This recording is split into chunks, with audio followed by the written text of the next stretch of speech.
All right, maybe before we start, if we can take our...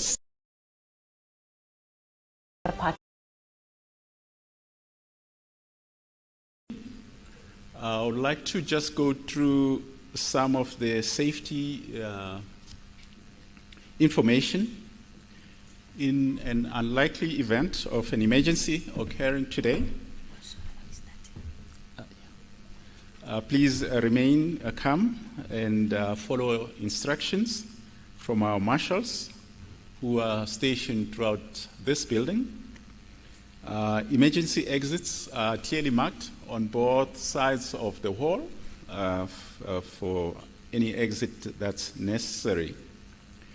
Should evacuation be necessary, marshals will guide you out of this building. Please follow their instructions to the designated assembly points. First aid services are available on site. Please alert our marshals if you need medical attention. For your convenience, restrooms are located throughout this building if you need to use them. The President is around, and I would like to request that when he does come in, we'll indicate that please welcome the President, and I'll request you, when I say please welcome the President, that you stand up. Thank you very much.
Please welcome the President, colleagues.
Ladies and gentlemen, you may be seated.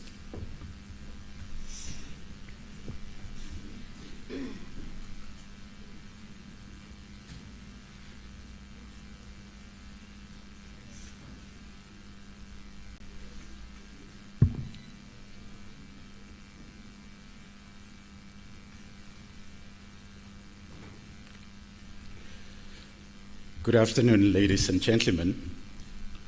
On behalf of the CSIR, it is my distinct honor to welcome you all to this special occasion on the visit to the CSIR of His Excellency, President Cyril Ramaphosa. A special word of welcome to you, Mr. President, this afternoon to the CSIR. We're indeed and truly honored to host you here at the CSIR today in this special year when we celebrate 8 years of touching lives through innovation. We would also like to acknowledge our shareholder minister, Minister for Science, Technology and Innovation, Professor Blade Nzimande. We are deeply honored also to be joined by the Deputy Minister of Science, Technology and Innovation, Ms. Nomalungelo Gina, the Chairperson of the Portfolio Committee for Science, Technology and Innovation, Ms. Tsakani Shiviti, the Director General in the Presidency, Advocate Pindile Baleni, the Acting Director General in the Department of Science, Technology and Innovation, Ms. Gugulethu Zwane, the Director Generals, the Deputy Director Generals in the Presidency, as well as in the Department of Science, Technology and Innovation.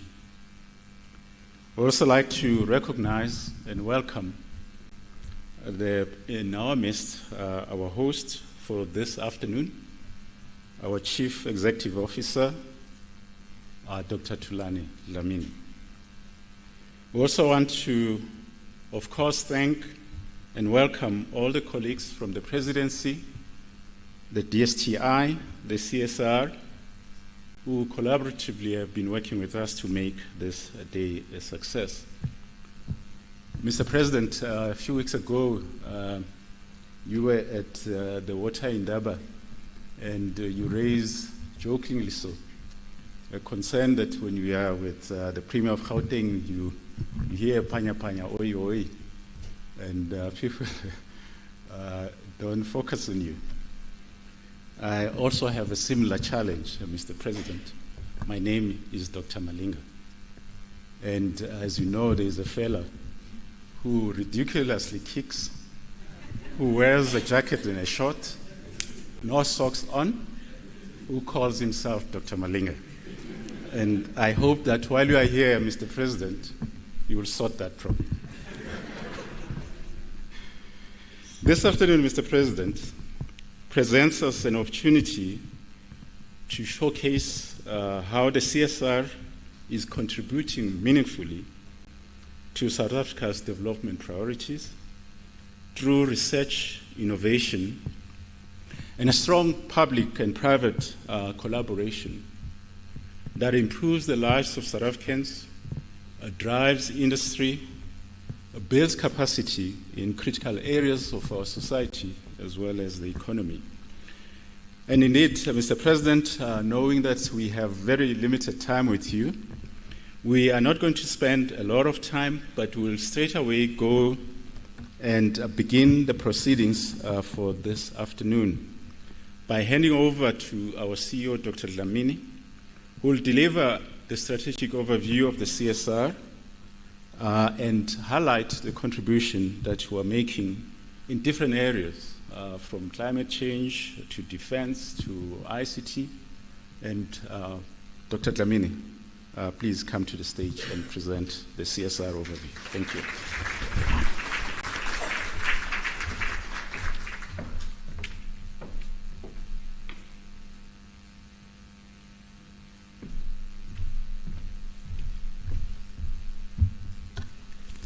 Thank you very much, Dr. Malinga.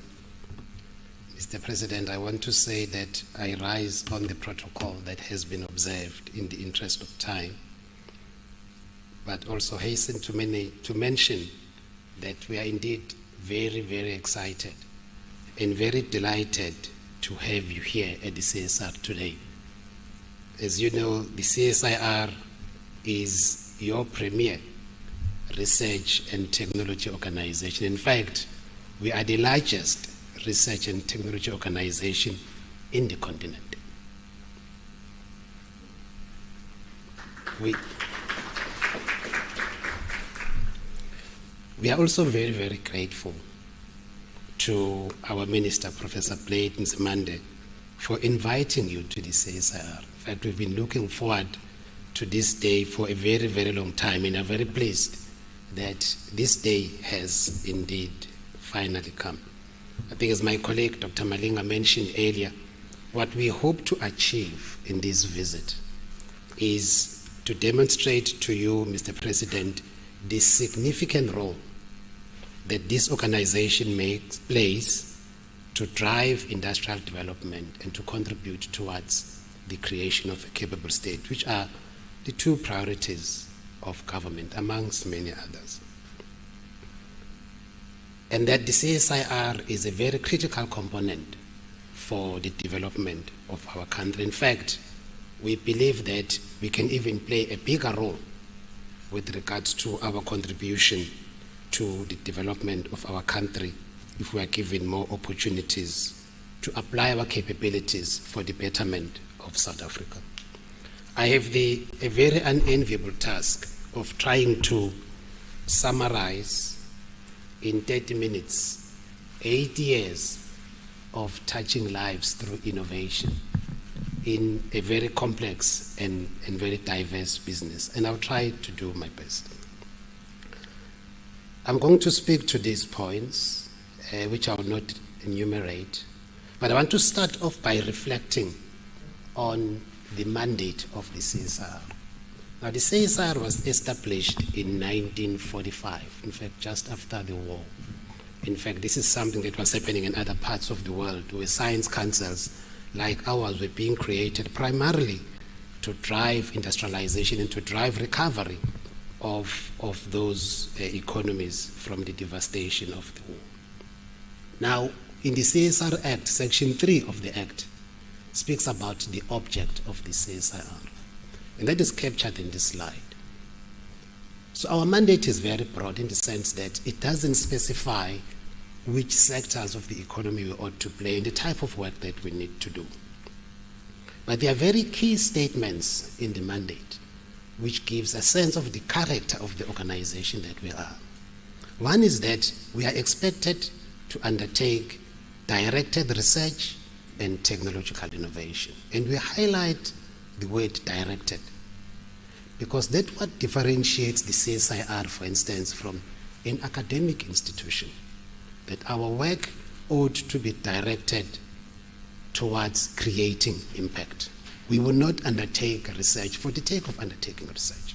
we always have to ask ourselves the question, what is the impact that we intend to create with the work that we do?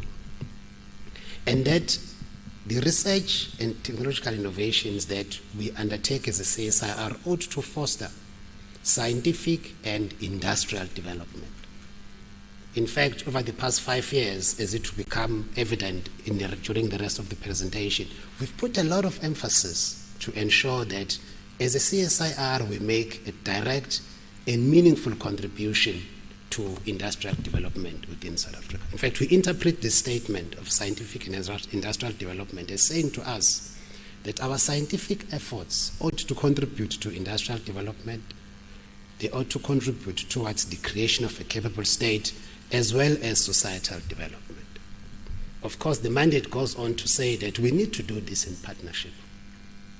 And later on, we'll reflect on our values, and one of them is the value of collaboration. I'll speak a bit about that. But that ultimately, everything that we do as a CSIR ought to contribute towards improving the quality of lives of the people of South Africa. And that really is the litmus test in terms of our contribution and our ability to respond to the mandate that we have been given. Now, we've taken this mandate and we've interpreted it in terms of a vision and a mission statement, which starts to speak perhaps in a much more practical way to the things that we need to do to ensure that we live up to this mandate. Our vision is that we see ourselves as accelerators of socio-economic prosperity in South Africa through leading innovation. And how we achieve this is contained in our mission. We achieve this by collaboratively innovating and localizing technologies whilst providing knowledge solutions for the inclusive and sustainable advancement of industry and society. Very carefully chosen words also in terms of how we live up to our mandate as an organization. Firstly, we realize that our contribution is not only through innovation, that if there are technologies in other parts of the world that have already been proven, we must bring them to South Africa and localize them and adapt them for the specific needs that we have as a country. We also realize that our contribution is not only through technology, but also through knowledge that we provide to the private sector, to government, to inform decisions, to inform policy, to make government and industry informed users and buyers of technology. Of course, issues of inclusivity in terms of transformation of the economy are very important to us, as well as issues of sustainability. And I think as we go through the presentation, Mr. President, we may be able to show examples of how, as an organization, we live up to this mission. We are guided by a set of values, and these values spell out the word epic. We strive for excellence in everything that we do, not perfection, but excellence. And we drive ourselves towards this goal. We are a people-centered organization. We respect diversity and conduct ourselves in a manner that upholds the dignity of each and every person that we engage with. Our own colleagues here within the CSR, but also the partners that we work with in society. We act with integrity. And we conduct ourselves in a manner that ensures that everything that we do is underpinned by this value of integrity as an organization. And we're very proud, Mr. President, we will show this later, our track record in terms of our governance practices within this organization. And then lastly, we strongly believe in collaboration, primarily because everything that we do as a CSIR is not for ourselves. It's to serve industry, it's to serve government, and to serve society. So collaboration is really at the heart of what we do as a CSIR. Our strategy that we are implementing, which we developed in 2019-2020, with a strong focus on a CSIR that plays a meaningful role in terms of industrial development and the creation of a capable state, tries to achieve these 4 objectives. One is that we want to make a meaningful and direct contribution towards the inclusive growth of the South African economy, but also at the same time, we want to grow the CSR business. Secondly, we want to contribute towards the sustainability and competitiveness of South African enterprises through the innovations and the technologies that we transfer to industry to enable them to meet their business objectives. We want to create impact through the commercialization of the IP that we generate, leading to the creation of startup companies, but also through the transfer of knowledge and technology that enables the creation of a capable state. And then lastly, we want to demonstrate the relevance of innovation as a key enabler for industrial development, something that we feel very strongly about, that perhaps we don't talk enough about how innovation can unlock opportunities for us to see growth and industrial development in our country, as well as, of course, the creation of a capable state. Our strategy rests on these 4 pillars. We need to ensure that we have the right people to do the work that we need to do as a CSIR. We need to invest in skills. We need to have state-of-the-art infrastructure. And here is an issue that we talk about a lot, that the CSIR, at the age that we are at now, we are 8 years old. Some of our infrastructure is aging, and we need to continuously invest in the rejuvenation of the infrastructure that we have to ensure that we can continue to perform cutting-edge research and development.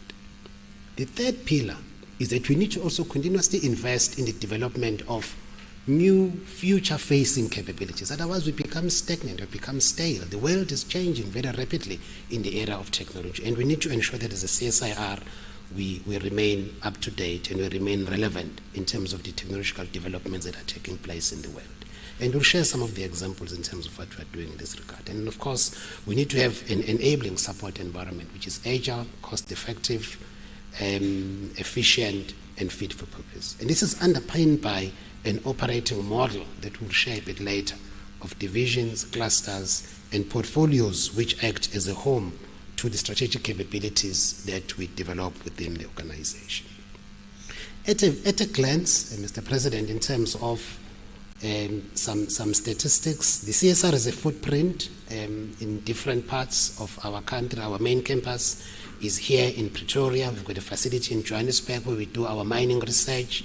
We have a facility in Durban which does most of our environmental related research, as well as some of the work that we do in biorefinery technologies, where we take biomass, for instance, sugar cane, which has now come under a lot of pressure because of the social change that we see around the use of sugar, to convert it into high-value products, or even waste products coming out of the pulp and paper industry that we can utilize to produce very high-value products. We've got facilities in Gqeberha at the SEZ there, which is looking at fibers and composites. We have a facility in Cape Town, in Stellenbosch, which focuses on environmental sciences, as well as some of our work in defense, as well as a facility in Cape Town, which houses our Center for High Performance Computing. In terms of numbers, the CSIR has a staff complement of just under 2,300 people. 79% of our staff are black South Africans, and 46% are females. We've worked very hard over the past years to ensure that we transform our organization, Mr. President. If we look at what we call the set base, those are the scientists, the engineers, and technologies which undertake the work that gets done here at the CSIR in terms of research, development, and innovation. They make up 70% of our total staff complement. And 73% of the set base is made up of black South Africans, and 40% female. The national figure in terms of the transformation of the science system in terms of the gender profile is that 28% of the science system is female. So way above the national figure in terms of our own transformation. Again, we've made very deliberate efforts in this regard to bring about transformation in our organization. 2.7% of our employees have disabilities of one form or another, 30% with master's degrees, and 19% with PhDs. Maybe just also very briefly in terms of some of the outputs and outcomes that we have produced as an organization over the past 5 years. We've produced just over 2,500 publications in the past 5 years. This is very important for us. We don't produce publications for the sake of producing publications, but this is an indication of the quality of the work that we do, because these are peer-reviewed publications that we are talking about, and books and book chapters. We have filed over 35 priority patent applications. We had over 116 patents granted to the CSIR over the past 5 years. We've developed just under 340 new technology demonstrators. Now, these are technologies that we've developed to what we refer to as technology readiness level 6, which means they have been tested in the environment where they will be applied. So they are very close to being commercially exploited. Of course, it speaks also to the issue of relevance. We have signed 55 license agreements with industry partners. Of course, we'd like to see more and more of our technology demonstrators moving into the area of licensing. Of course, that requires significant investments for us to be able to do that, which is one of the bottlenecks that we have to deal with. We have localized over 100 technologies. So these are technologies and products that in the past we were bringing from other parts of the world that we are now able to produce locally here in South Africa. We have signed over 200 joint technology development agreements with industry. Again, as I said earlier, we've placed a lot of emphasis on us working closely with industry as part of our new strategy. We've supported over 770 small and medium enterprises. We've contributed towards 127 national policies, 92 national standards, and we've executed over 730 projects in support of the development of a capable state. In terms of governance, Mr. President, we're very proud that over the past 15 years, and one can even go longer than that, we have had a clean audit outcome from the Auditor General. Our BBBEE is now level 1. In 2019, we're sitting at BBBEE level 4. We've also been very deliberate to drive this performance. And of course, we also live up to a number of standards on quality, environmental, and many others. If you look at the demographic profile of the SMMEs that we support, 69% of the SMMEs supported by the CSIR are owned at least by 50+% blacks. 20% are owned by 50+% youth. 30%, 50% plus owned by females, and 1.8% are 50% plus owned by differently abled individuals. In terms of the license agreements, 61.5% of the licenses we've signed are owned by are with black companies, and 15.4% are with 100% women-owned enterprises.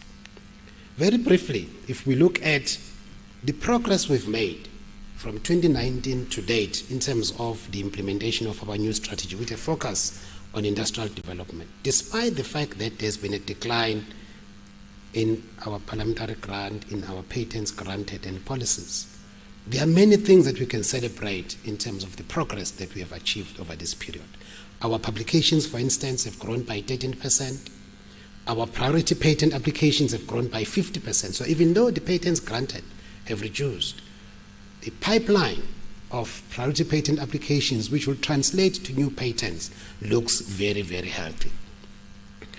The number of technology demonstrators has grown by 62%. The number of license agreements signed has grown by over 140%. Now, these are signed with companies that are already operating in South Africa. We've localized technologies, and this has grown by 233%. Joint technology development agreements with industry have grown by 117%. And the list goes on. Our contribution in terms of the work we are doing to support a capable state, this has grown by over 200%. Our total income has grown by 27% over the past 6 years. But what is interesting is that the public sector income has grown by 46%. Our private sector income has grown by 40% over that period.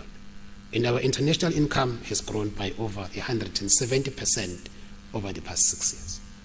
So our view, Mr. President, is that we are making significant strides to deliver on our mandate, and we're making significant strides to contribute towards the creation of a capable state and to contribute towards industrialization in South Africa.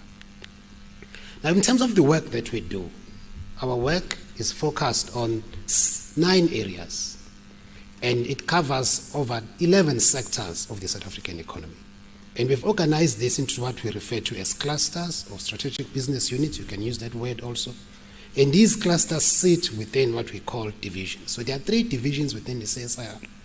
The first division is called Advanced Chemistry and Life Sciences, with a focus on advanced agriculture in food, chemicals, as well as next generation health.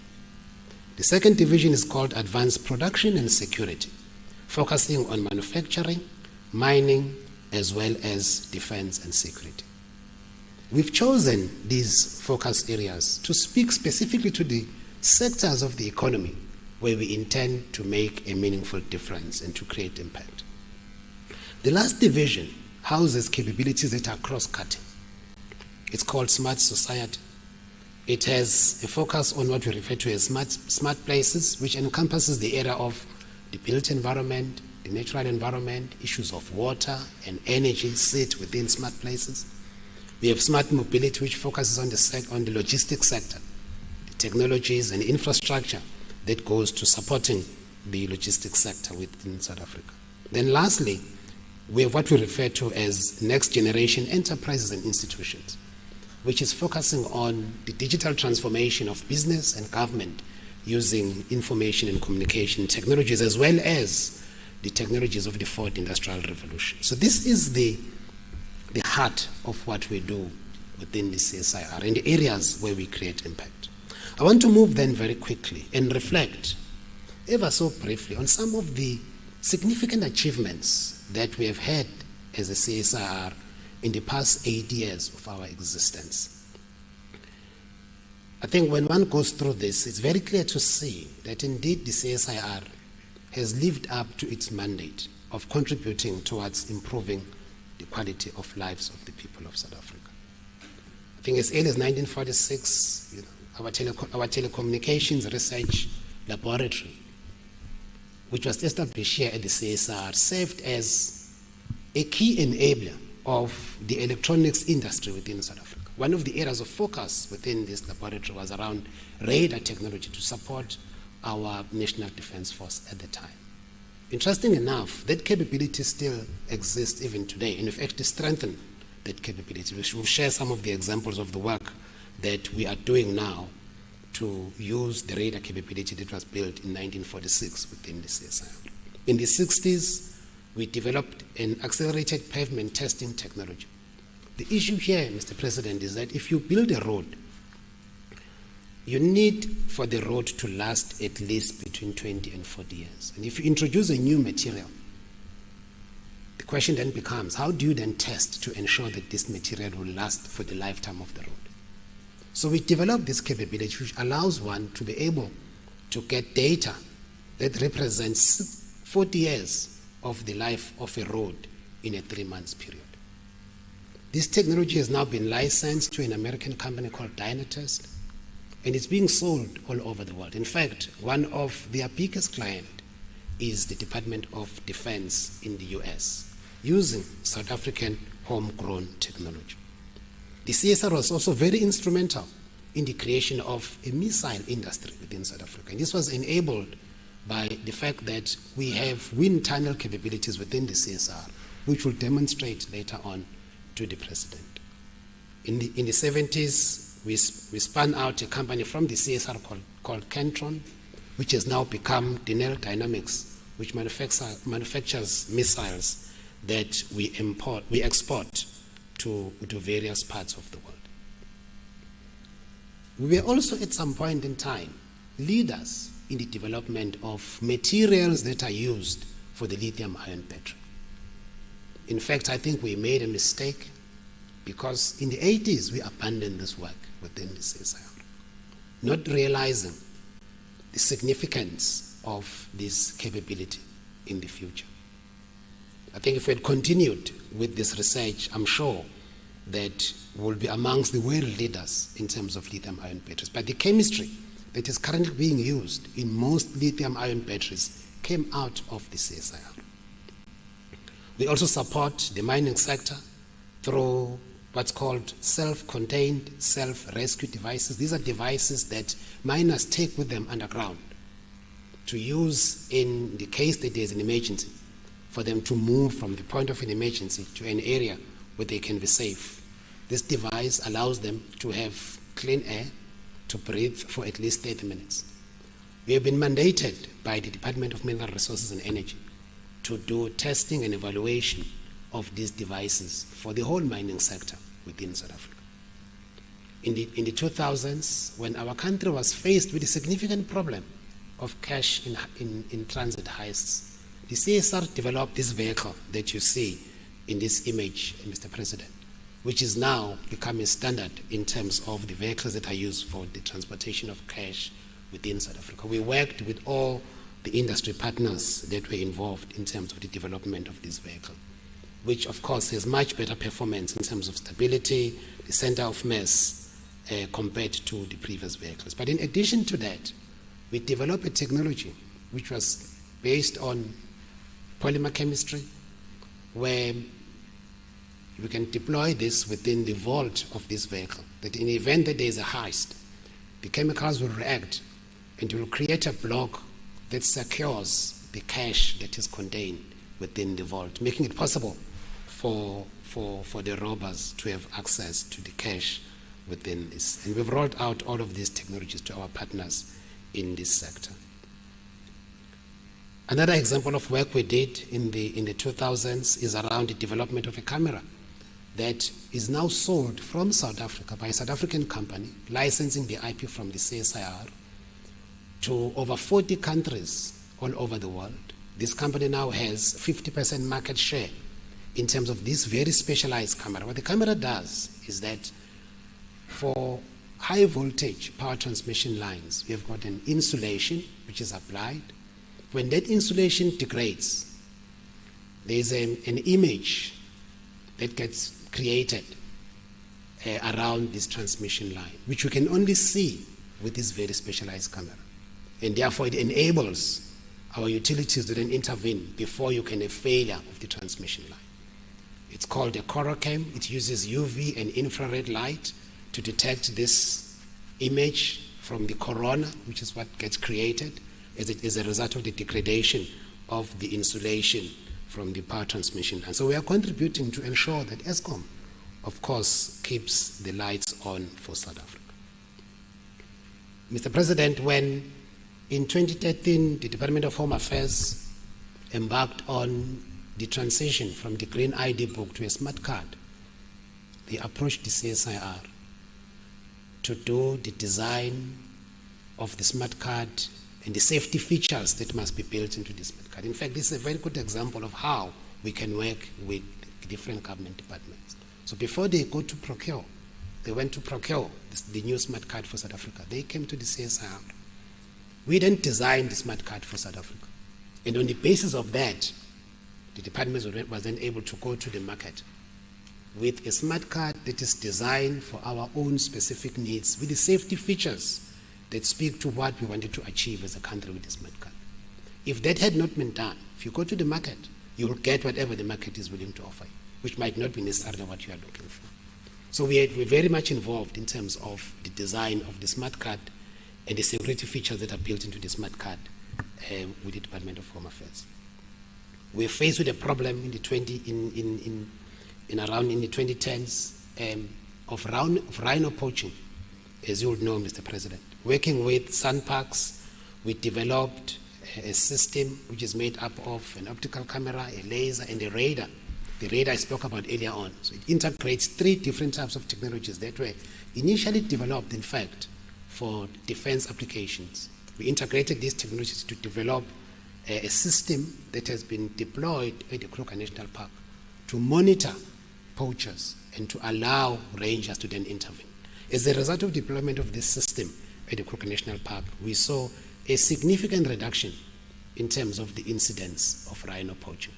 In fact, the reports we received from the rangers was that they went from a situation where poaching was a daily occurrence to the situation that we have today, where it happens at least once a year. Of course, the opportunity then exists for us to roll out more of these systems in our other national parks. In fact, what we saw at the time was that because of the deployment of this system, at the Kruger National Park, there was an increase in rhino poaching in Ezemvelo in KwaZulu-Natal because they did not have a system of this particular nature. And there are many examples. During COVID, we worked with a startup company in South Africa where we licensed some of our technology for the manufacture of enzymes that are based on indigenous biodiversity. And these enzymes can be integrated into a testing kit for COVID, and this company is able to do that. In terms of our work on climate change, which is a major issue for town planners in most of our cities, we've developed what is called a Green Book Metro View, which we have rolled out in the cities of eThekwini and eTshwane to support local government in terms of what needs to be done to adapt to climate change and to provide evidence around climate change, population risk, population growth, as well as risk and vulnerability of the communities where the new settlements are being planned. During COVID itself, working with our partners, we produced over 18,000 ventilators that were distributed to public but also private hospitals and saved many, many of the lives of our citizens. The electronic vaccine certificates that we all use to travel were also developed here at the CSIR, and my colleagues will speak a little bit about that later on. Mr. President, as you know, that digital currencies, cryptocurrencies are growing significantly all over the world. And as a country also, we need to ensure that we are prepared for this, that we are able to deal with the positive but also the downside of these types of technologies. As a CSIR, we've developed a software platform called ExoChain, which will enable regulators. We're working with SABRIC, we're working with the South African Reserve Bank in terms of them using this platform to monitor the cryptocurrency industry as well as compliance for the different platforms that are trading in this type of currency. The Department of Defense is a key strategic partner of the CSIR. In fact, we do a lot of work with the DoD. I'll give an example here of the work we are doing to support the development of the new uniform for the Department of Defense. The uniform that we are developing now is gender specific. The previous uniform was only designed for males, not for females in the Army. And we've been able to work with the Department of Defense to develop a gendered uniform which is lightweight, strong, but also which has an improved camouflage for the deployments that the South African National Defence Force is planning. There are 2,000 sets of these garments which are currently undergoing trials by the SANDF. If I move on then and reflect ever so briefly perhaps on some of the recent work we've done to support the private sector. Here we give an example of work that we are doing with a German company to use our radar capability to develop a product that will go into the Navy. This company is already involved in terms of the supply of radar technologies for the Navy. They are looking for the next generation radar capability. It's a German company which has operations here in South Africa, and we work with them now to develop a new type of radar. They've already secured contracts with the UK Navy to supply these systems into the UK. Of course, for every radar system that they sell, the CSIR will get a royalty payment from that. The total investment between ourselves and this company is in excess of 450 million rands just for the commercialization of this technology. We put in over 100 million rands of our own resources in the commercialization of this technology. Again, it's an indication of the strength of the capabilities that we've built in the CSIR around this particular area. Because I'm sure they had opportunities to go to any other partner in the world to work with them on this. And they chose the CSIR because of the capabilities that we have. Another one is a laser sorting system that we've developed for De Beers. They had major problems with commercially available laser sorting systems that they've brought from Europe and other parts of the world. And they approached the CSIR to develop a system that is reliable, that is stable, to provide this capability to their mining operations. And we've developed the system based on our laser capabilities. We've transferred it to De Beers. They've been using this now since 2022 in their Botswana operations.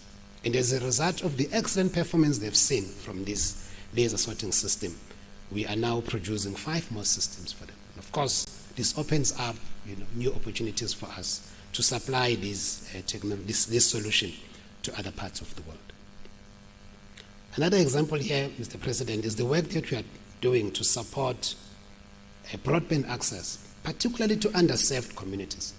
I think with the transition of our television from analog to digital, we identified that there's an opportunity in terms of spectrum that has now become available that can be utilized for broadband communication. We've developed a system called a geolocation spectrum database system, which allows one to identify this band of the TV spectrum for use in broadband communication. We've licensed this now to SMMEs, and they are rolling this out in various communities. Just at a high level, over 2,600 households have now been connected to broadband. 200 public facilities, 270 small businesses now have access to broadband, and 180 Wi-Fi spots have been created as a result of the rollout of this technology. And over 110 jobs have also been created. If I move on, in terms of our work to support development of a capable state, as I mentioned earlier, the Department of Defense and the South African National Defense Force is a key strategic partner of the CSIR. In fact, we do a lot of work with the DOD and the SNDF. In fact, amongst all the government departments, that's the one department that utilizes the CSIR as a strategic partner in terms of addressing opportunities and developing solutions to support the various missions that they undertake. Here we've developed what is called a gunner protection device for personal carriers. It is a significant improvement to currently existing systems. We've already licensed this to a company that will be manufacturing these devices and retrofitting them to existing vehicles of the SANDF. We support our National Ports Authority with various capabilities, particularly around decision support. In fact, we are the only partner that supports port operators in terms of providing them with information on wave, wind, and current, which enables them to make decisions around the entry or exit of ships into all our ports within South Africa. We've got buoys that we've deployed along the coastline, and in real time, we are continuously feeding this information to our port operators. We work with Eskom on various initiatives. Here we reflect on the work we are doing to support Eskom in terms of the refurbishment of steam turbines. We've come up with a technology that allows us, instead of replacing components of steam turbines that have failed, to refurbish them. Of course, this means there are significant reductions in cost, but also in terms of downtime. We are able to do this in situ. Turbine is taken out of commission, we repair it, and is then put back into service as a result of our interventions. We are also involved in a number of initiatives to support the circular economy, and we list some of them here. In terms of ensuring that there is natural resource security and that there is sustainable reuse of our natural resources. Then lastly, we are also very active in terms of supporting the creation of a local pharmaceutical industry, particularly focusing on the manufacture of own vaccines and pharmaceuticals, which is an area, of course, as you know, Mr. President, that is perhaps a weakness in terms of our own system, that we are not able to manufacture our own vaccines and to manufacture our own pharmaceuticals. We are setting up here within the CSIR, with support from the Department of Science, Technology and Innovation and National Treasury, a world-class strategic capability which will enable us to produce vaccines, pharmaceuticals, as well as biological measures, and create that value chain that will give us that level of strategic independence as a country. In terms of financial sustainability, I can very quickly reflect here that our income comes mainly from two income sources. We receive a grant from the state, which makes up 19% of our total revenue. The rest of our income, 81%, we generate through contract research and development that we undertake for the public sector, for the international sector, as well as for the private sector. So if you look at that contract R&D income portion of the CSIR, 20.5% comes from international contracts, as well as 8.7% from the private sector. And the remainder comes from government, state-owned entities, as well as provincial governments, of course. Over the past 6 years, we've grown our income by 27%. In fact, in the year that has ended just now, our total turnover was 3.604 billion rands. As I mentioned earlier, collaboration and partnerships are really at the heart of what we do as an organization. We cannot do the work that we do and create the impact that we are able to create without partnerships.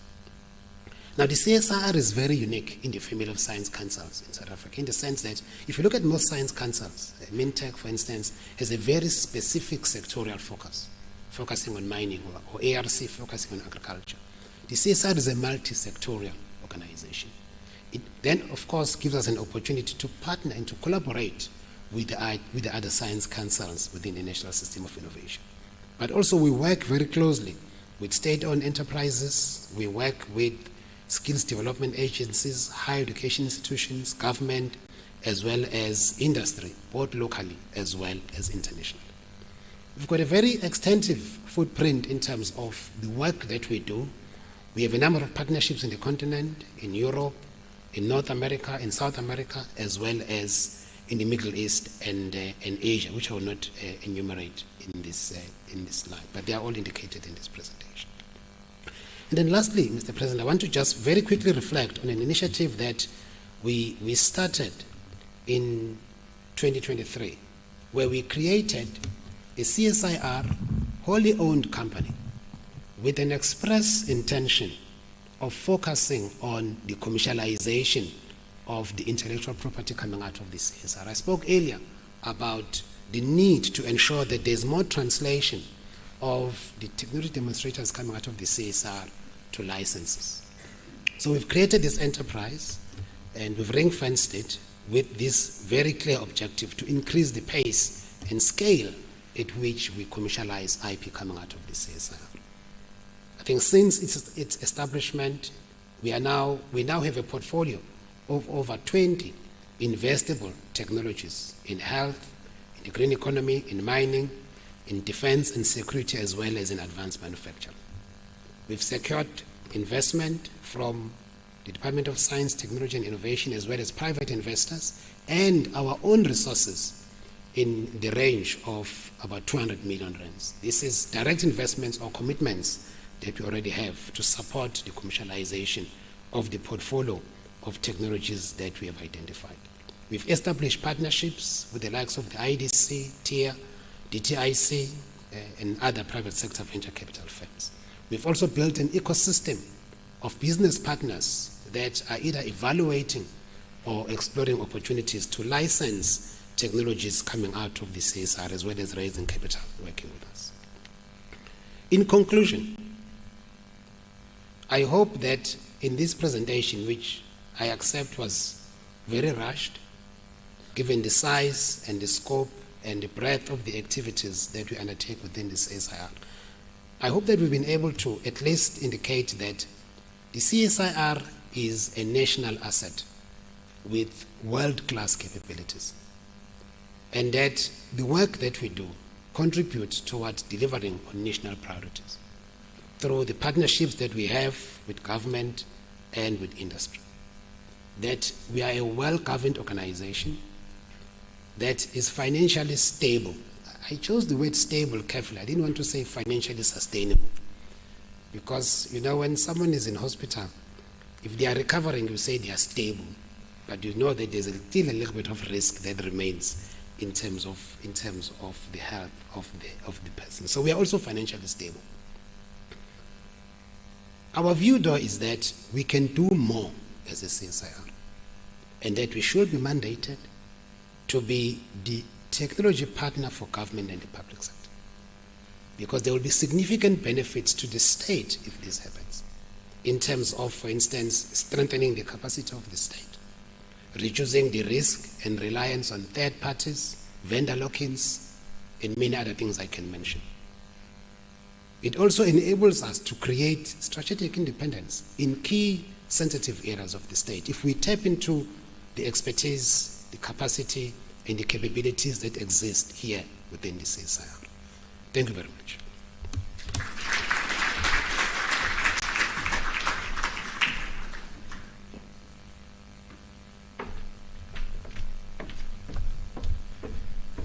Thank you very much, CEO, that in task of summarizing the life of the CSR, 8 years of our existence into a short time, a very, very difficult task to do.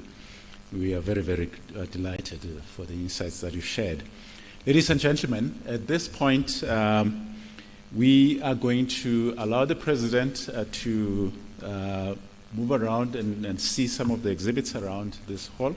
So I'm going to ask everyone else to remain seated, and the President, the ministers, our minister, deputy ministers, as well as the DGs who are present here, to walk around with the President to the exhibits around. But before that happens, after the walkabout around the exhibits, then there's going to be a photo opportunity at the entrance with the President, together with the dignitaries who are gathered here. And then we'll then proceed to the facility tours, the different areas that we'll be visiting with those that have been identified, the VVIPs who are here, who will go and join us for that.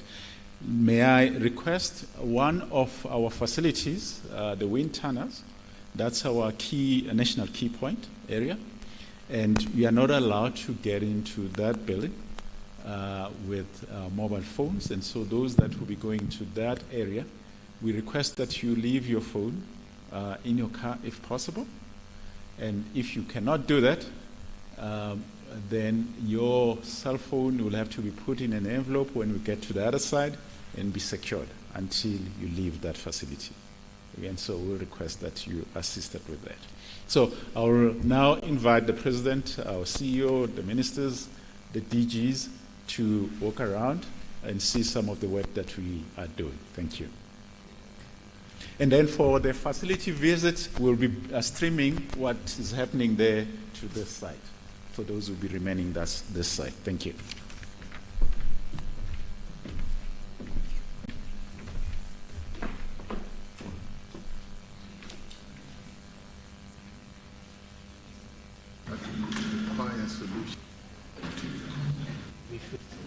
Yes, you must feel so. You must feel so. I introduce you to my colleagues. This is Mr. Millicent. Nice to meet you. To talk about the work that you are doing to support digital health.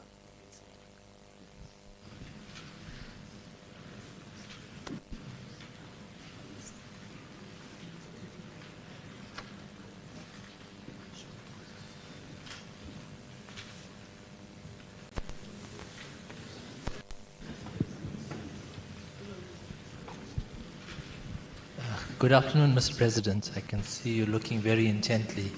It's hard to believe that it's actually been 5 years. Let's go back to the picture. Yes, it's been 5 years since your visit to the Department of Health's COVID-19 Information Center. And during that visit, you'll recall that you saw firsthand the role that the CSIR played in terms of helping the department and the country get ahead of the pandemic. Yes. A few months thereafter, Mr. President, the country initiated the COVID-19 vaccination program. And again, we needed an information system there to be able to effectively administer the program. And as the CEO mentioned earlier, the system that was used, which is called the Electronic Vaccine Data System, was actually developed by the CSIR. If you look at this screen, Mr. President, you'll see that at its peak, the EVDS system was actually used in over 4,000 vaccination sites in the country. And what is interesting is that actually for the first time in our country, both the public sector and private sector facilities used the same system. So irrespective of whether you had your vaccination at a public clinic, hospital, or a CLICS or a DISCEM, they use the same EVDS system. And in total, the system recorded more than 39 million vaccination events, and also the vaccination certificate that people needed for travel purposes was generated by the system, a total of over 9.5 million vaccination certificates that were downloaded.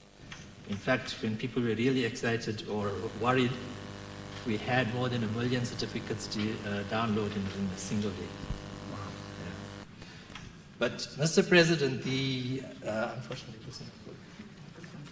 this one's okay. The journey of the CSIR in the digital health space didn't start in 2021 with the electronic vaccination data system. It actually started in 2012 after the NHI Green Paper was first published. And the first system that we built for the country is called the Health Patient Registration System. Mm-hmm. And the Health Patient Registration System serves as the authoritative source of patient demographic data in the country. It also produces the unique patient identifier that is used across all different health systems, thereby enabling interoperability between health information systems. If you look here on that map, to date, more than 3,200 facilities are implemented with the HPRS, and we've also recorded in excess of 37 million patient registrations that are verified against the Home Affairs systems as well. Mine too? Including us.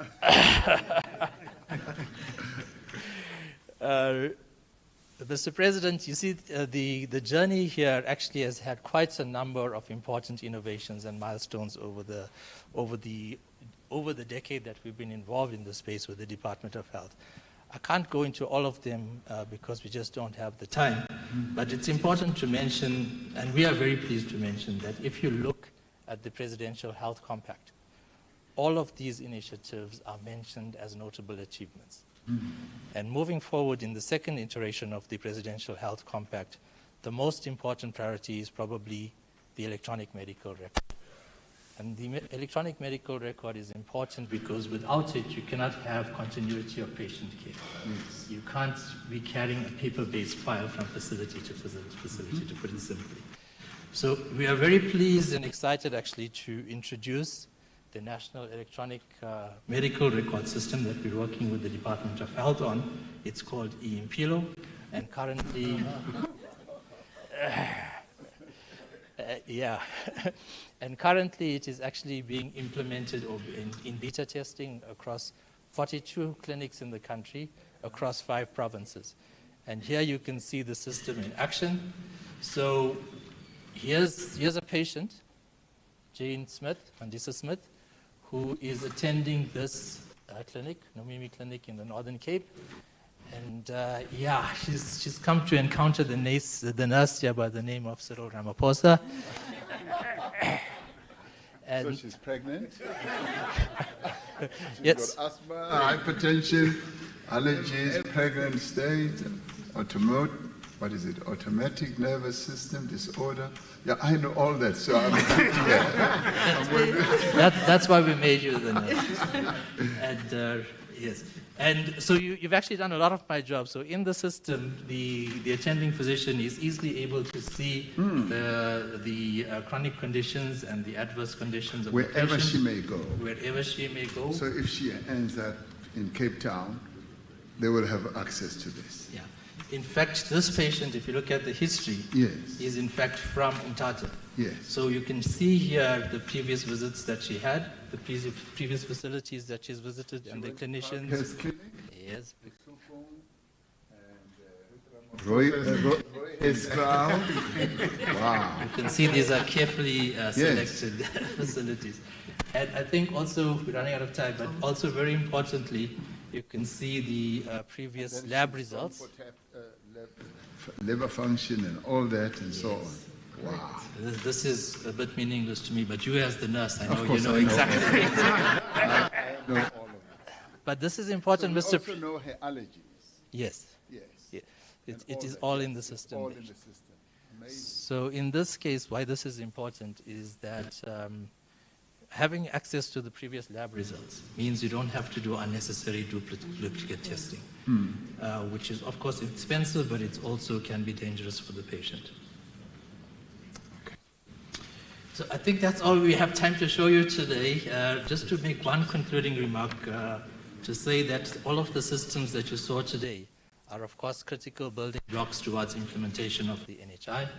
And all of these systems are owned by the state, operated by the state, so there's no licensing costs. And we also don't have any exposure in terms of global geopolitics and what that means for this country, which we're seeing at the moment. Thank you, Mr. President. Now, how big, how broad has this system been implemented? I know about it, but what is the penetration? Are you speaking about EMPLO, the EMR system? That's right, yeah. What is the penetration? Currently, we are in, here's the map here. Yeah. It's in beta testing. So It's 42 facilities. It's been in testing for a few years, 3-4 years now? No, since this one, since last year, since the last part of last year. Okay. Well, I guess maybe this is the one that the lady spoke to me about. The HPRS, yeah.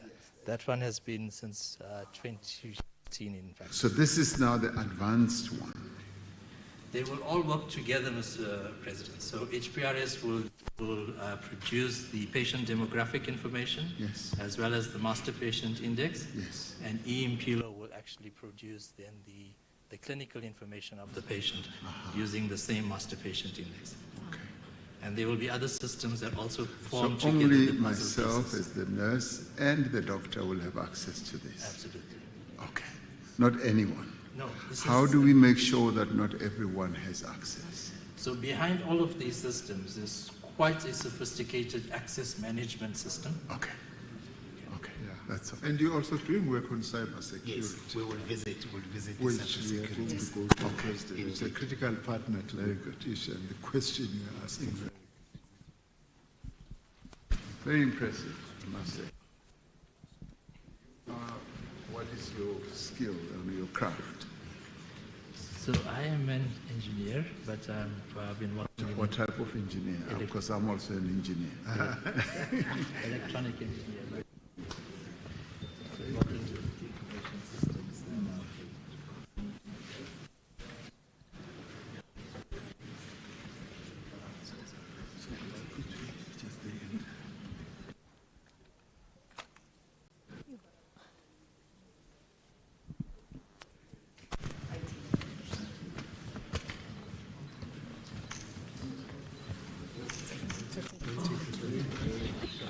So you can basically, I mean, in IT, what do you do? You are Interpreting business. so you can basically do anything. I am If an I give you a interpreter, problem, and you solve problems. That's what I do. you solve problems. Yes. Okay. So if I say convert it, you do Within reason. within reason. That's dangerous. Very Mr. President, can I introduce you to Dr. Sebula? Good afternoon. Talk about the work we're doing to support the oceans economy within South nice to meet you. Good afternoon, Mr. President. It's my pleasure to introduce you to the South African National Oceans Project, which is the National Oceans and Coast Information Management System. Before we start, I will start with this screen to introduce you to some facts about the ocean and how it contributes to the economy. Then we'll move over to the other screen to talk about, to show you the live demonstration of the system and what's happening in the ocean right now. As we can see, we're in Pretoria, but we are observing what is happening in Cape Town, Durban, and everywhere. So to start off, Mr. President, It is a very little known fact that South Africa has a very large ocean territory, as you can see in the green area over there. And it is 1.5 million kilometers squared. And we have a very long, yes, it's area. The area. Then we have the coastline also, which is 3,200 kilometers, which is the length of the coast, as you can see, all the way from Port Noloth all around to Durban and beyond. And this area has a lot of coastal resources that contribute to the country's GDP. We also have a lot of communities that live off this ocean on a daily basis, whether it's for fishing purposes or they go to feed themselves in the ocean. So moving on from this fact, Mr. President, as you know, as a result of the ocean being so vast, Operation Phakisa was initiated in 2014 in order to monitor the ocean and to see how the government and the country can benefit from this region. So shortly after Operation Phakisa, the National Oceans and Coast Information Management System was initiated, and it was managed by the Department of Forestry, Fisheries and Environment. Back then, it was called the Department of Environmental Affairs. So right now, it is managed by DSTI, Science and Technology, along with DFFE. So the CSIR is the main implementation partner of this project, and we are the main leading developers of the system. It is developed by South Africans, for South Africans, with our national stakeholders in mind. So they tell us exactly what they need out of the system, and we create the applications and provide them with the information. The main areas that we work with, there's 8 different areas that we manage with OSIMs. But in the interest of time, we will talk only about 2 of those today, and we will show you live on the other screen over there. But in passing, this is just to monitor coastal flood hazards. We know we live over along the coast, and the water rushes up and damages the infrastructure over there. We have the ports that are very important to us, and there's critical infrastructure that can get damaged there. We also have the wide marine domain awareness, where we know there's criminal activities that happen in the oceans, and there's also exploitation of our resources, and therefore we also observe this. Then we also have water quality and fisheries. As we said, the department and the people that live on this area need to know that the water quality is good enough for them to live off this region. So that is OSIMs in a nutshell, Mr. President. But in the interest of time, I will show you just a screenshot here to show you what the system looks like. Here we're monitoring the sea state in a wide area. Then we will move over there to show you more interactively what we do with the vessels in the ocean. So, on this one, why is that one blue and deep blue and the others are greener and light green? Yes, so at the moment here we're monitoring the sea surface temperature.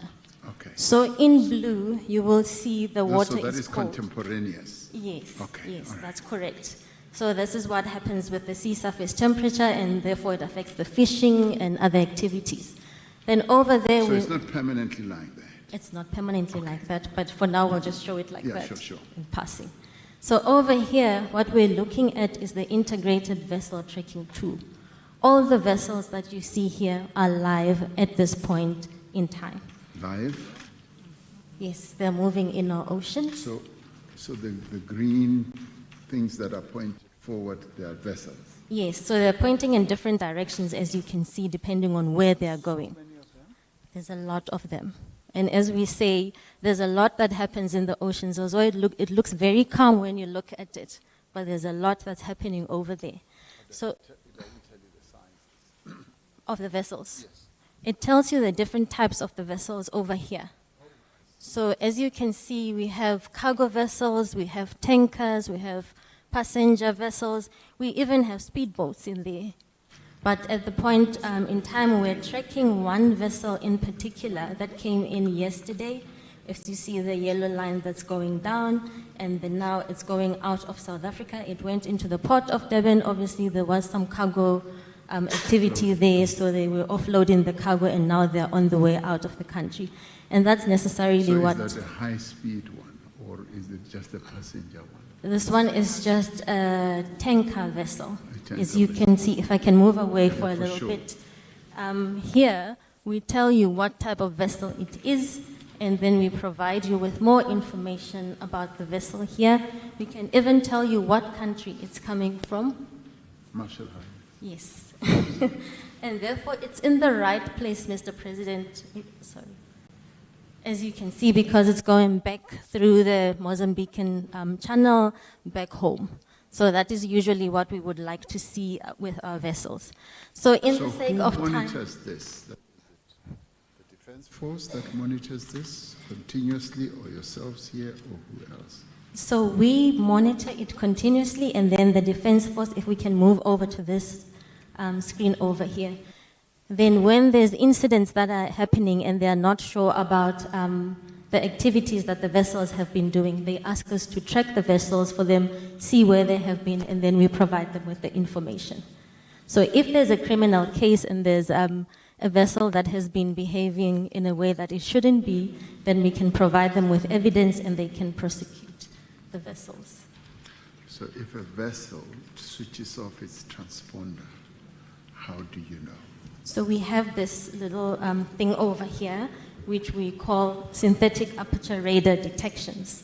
So if they switch it off, then obviously it will go off on the screen, but then we switch on the radar satellite and then we do the analysis to pick up the vessels in their natural form in the ocean.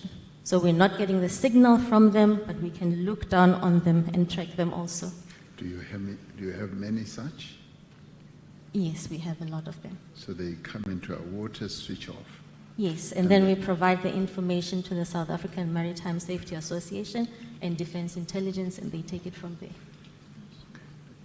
Yes. In Do you conclusion, work with SANSA as a matter of interest? yes, we do. SANSA provides us with some of the synthetic aperture radar data. So that's where we can now do the dark target detection with the radar imagery that they provide to us. From their satellites? From the satellites that they procure for us. Yes. Yes. Okay. So they're a very big collaborator with us. So when did this happen? 6 Chinese trawlers and rogue fishing. When was that? This one, as we can see, was in 2020. So that's when it was reported. These were captured around the same time. As you can see, this one was 2019. Cocaine, yes. Those were probably in 2020 together. Yes. Okay. So in conclusion, yes, and also we work with Border Management Authority to then monitor the ports and everyone has the correct papers to come into the ports and also to leave the country. But in conclusion, Mr. President, I want to highlight also that with the success we've had with the OSIMS project, we've extended regionally, as you can see, to help our neighboring states, because whatever happens in their waters will eventually affect us as well. So with the help of the African Union, we're extending the project so that we can monitor all of Southern Africa. It's impressive. Thank you very much. Thank you. Now, with the microphone off, I want to ask you another question. Did you interview with Lydia?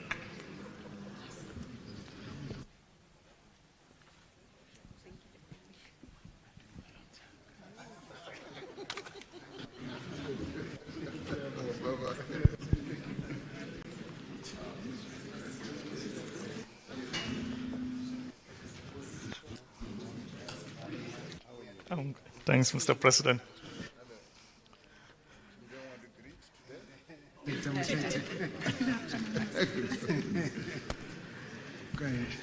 Thanks, you welcome, Mr. President. I'm Professor Moses Cho, a chief researcher in the Advanced Agriculture and Food Cluster, where we are harnessing transformative technology in digital agriculture, agro-food processing, food safety, and animal health to sustain and grow South Africa's agricultural economy for inclusive growth and to support rural development. And you're welcome to one of our RDI outputs, the Precision Agriculture Information System. It's thanks to the financial support and strategic direction from the Department of Science, Technology and Innovation and the CSIR that we embarked on this program to support government's decadal plan for modernization of agriculture through digital transformation. And our system uses satellite data to provide weekly information on the soil condition of every parcel of farm that is loaded onto the system.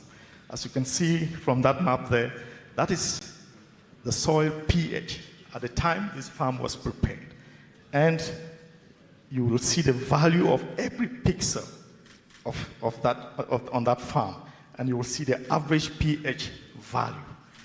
That information is very important because it enables the farmer to then calculate, for example, the amount of lime needed to balance the pH on that farm to be able to grow maize. And it minimizes the cost of collecting samples from the field, taking them to the laboratory, and that is a lengthy process and a very expensive process. So with a click of the button, the farmer has the pH value and knows exactly what to do. It looks like you've got a question, Yes, Mr. President. I do. So you do it via what? Satellite? So we have satellite that orbits the Earth or passes over every farm every 5 days. So we get that information and then we apply our algorithms, which I call them South African IP. So a particular farm has to be logged on. How do you get logged on? I see there you've got Losberg. Yes, you can basically digitize a farm and you log it onto the system. And we've made it simple. If you have it on your mobile phone, if you stand in the middle of your farm, the system will pick your exact location and you can then input your farm into the system. So that can even enable every farmer in the country, even using their children with smart systems, to log into the system. And that's all the farmer needs. That's all the user needs. You log onto the system and the system starts generating data for you. And we can monitor the crop on a 5-day basis. And as the crop grows, for example, here, this is the chlorophyll content in your foliage. And you can see in this particular field that the farmer didn't take care of many spots in the field. Maybe they've been affected by pest and disease, and so the farmer needs to take care of that. And we've linked that to Google Map. If you click there with your mobile, it's going to help you to go to exactly that point, and you can then deal with the problem. And we are able to predict the yield, the crop yield for the farm a few months before harvest. Right now, we're predicting maize yield for every farmer who's logged into the system. Harvest is still 1 or 2 months down the line, and it's very, very accurate. And you can even assess the condition of the farm over the years. And this is very important for the extension, agricultural extension services, commodity associations, the banking institutions. It enhances the efficiency of their farmer support system. And we are across the country capacitating small-scale farmers who want to transition into commercial agriculture. And already we've been across 7 of the 9 provinces. And the results, the feedback is very, very interesting. And we want to reach every farmer in the country. That is our goal, that every farmer has access to this digital platform. And we hope with the support of everyone, we can achieve that noble objective. Thanks. So this seems to be crop focused, but you also mentioned animals, didn't you? No? Well, I didn't quite mention animals, but the system can be used to monitor rangelands. We can predict the quality of the rangeland, yes. And we have what we call a dynamic carrying capacity model, where you can determine the number of animals that should be present in a particular rangeland or pasture at a particular point in time on a weekly basis.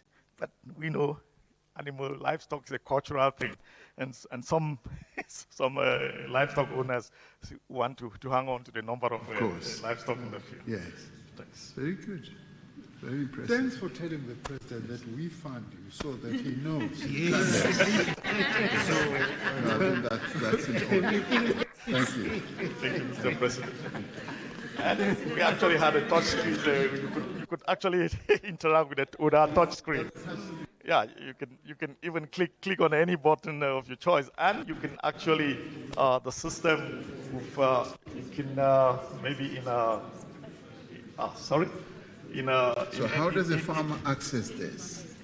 Well, they can via their mobile phone or via a computer. This one is for our exhibition, and you can even select the language and interact with the system.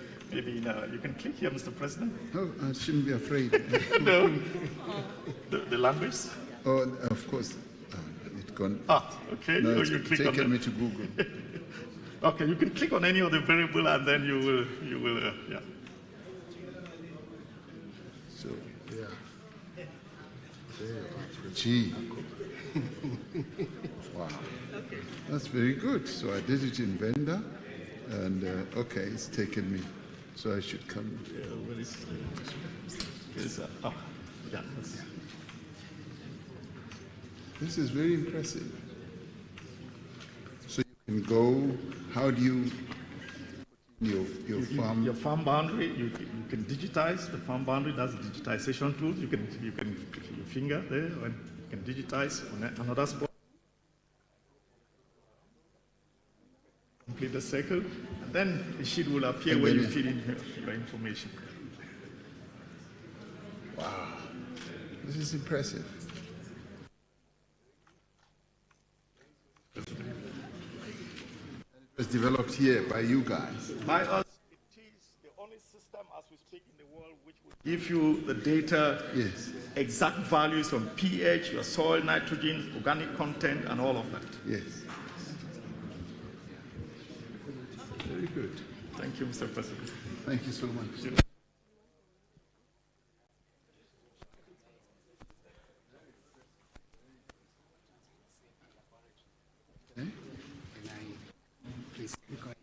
Good afternoon, Mr. President. Good afternoon. I'm Larato Khoa, a researcher in the CSIR Smart Mobility. Welcome to our Transport Safety Lab exhibit. I like to say to people that visit our Drive Lab that we stand at the intersection of technology, behavioral science, and a national agency. As you know, road crashes actually cost South Africa over 200 billion rands per year. And it's easy to be inclined to think that it's probably because of unsafe roads or unsafe vehicles, but our numbers are telling us that over 80%, over 88% actually, of road crashes in our country are caused by human factors. So distractions, drunken driving. So what are you? Are you an accident expert or what? No. What are you? What are you trained in? I'm a civil engineer, experienced civil engineer by Civil engineer. Okay. Yes, and traffic engineering experience. I'm now working in the road safety space. Okay. Yes. So this is what we call our Drive Lab. It is a vehicle-based research platform that allows us to study human factors, how drivers behave in natural driving scenarios. And it is established to target that 88% human factor contributory factors to road crashes. Yes. So that is an area that is under-researched in South Africa. Okay. And we are now going to target and focus our research on it so that we can reduce that 88% one day, hopefully, to zero, right? I'm going to take you through the technology. I would like you to please take a seat in the car. Yes.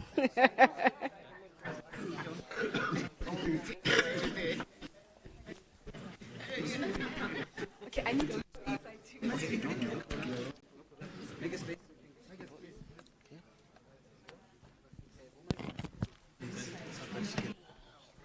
So right here on the dashboard, we have what we call smart eye tracking technology.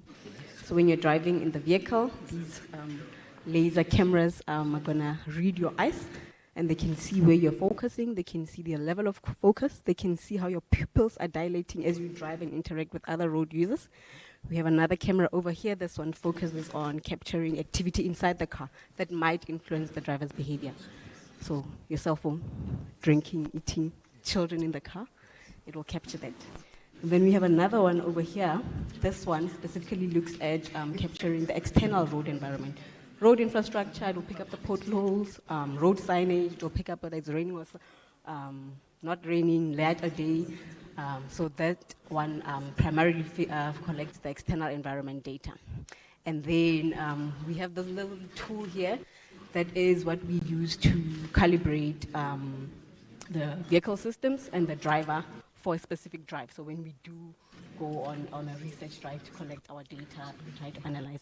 That's what we will use to calibrate for you, Mr. President, your eyes, how it measures your pupils, and all of that.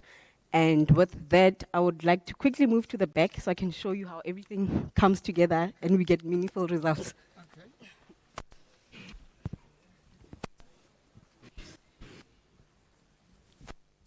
So I don't have to get into the booth. No. No, not at all. Here at the back, then we have the equipment and the systems that allows us to overlay all of the data from the cameras into a single platform so that we can analyze it and draw some meaning out of it, right? And for the first time in South Africa, we are able to then study the driver, the external environment, all at once and in the same place.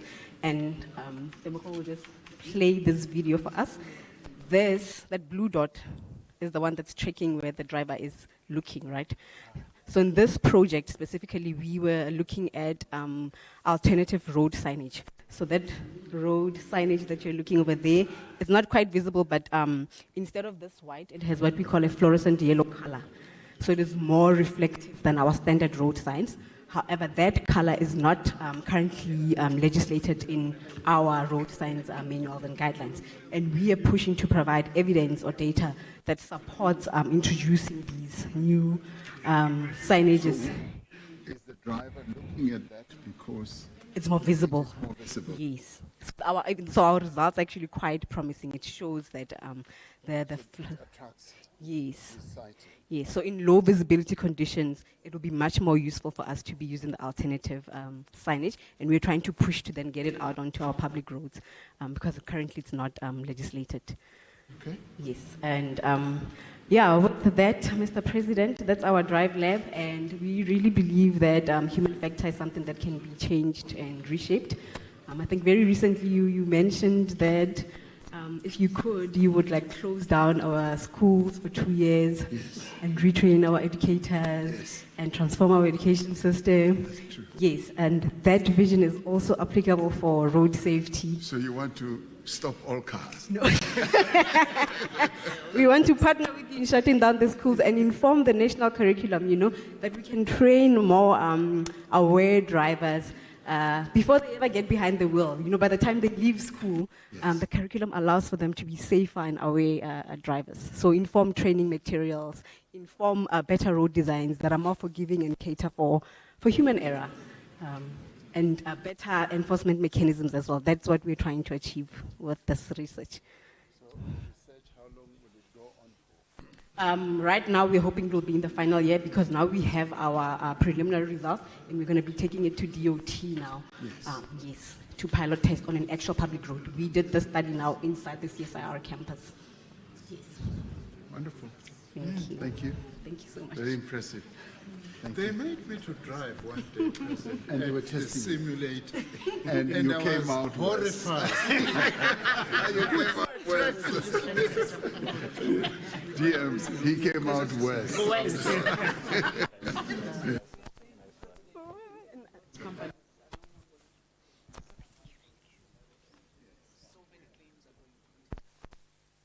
You're getting all this information. And For us, it's the safety, but people must be aware. indeed, indeed. It's very good.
going to move to this direction. Yes. So if you can move the side.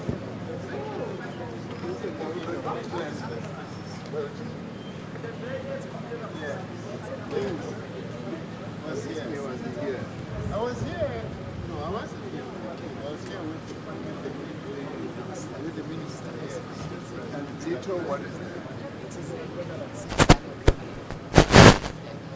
Oh, in Flanders.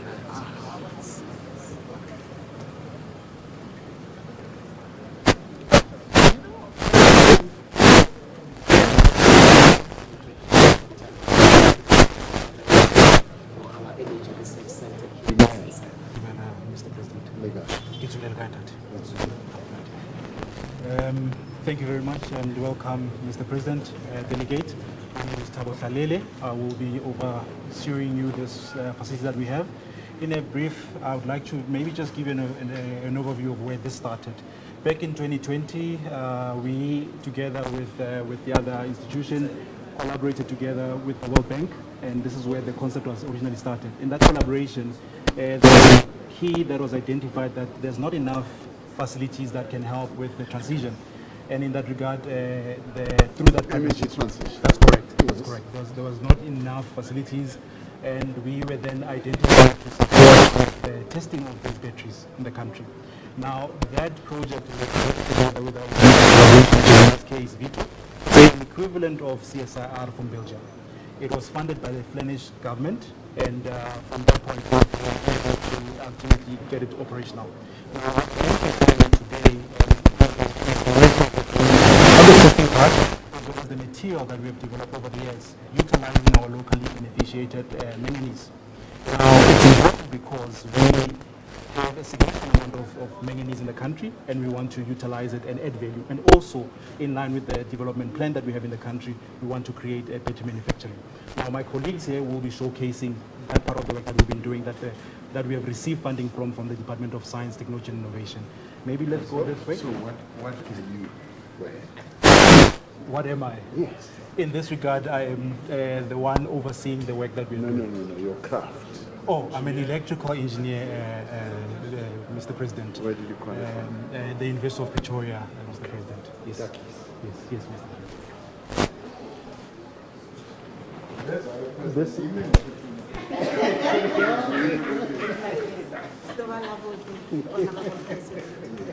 My name is Walkabout, and I'm here to show you the wonderful work. So, well, now what are you? What is your craft? I am a researcher here at the CSIR. Qualified as? I am doing my PhD in this work that I'm about to show you in chemistry. In chemistry? What chemistry? In energy storage. Okay. Yes. Me too. I'm also my PhD. Okay. In nothing.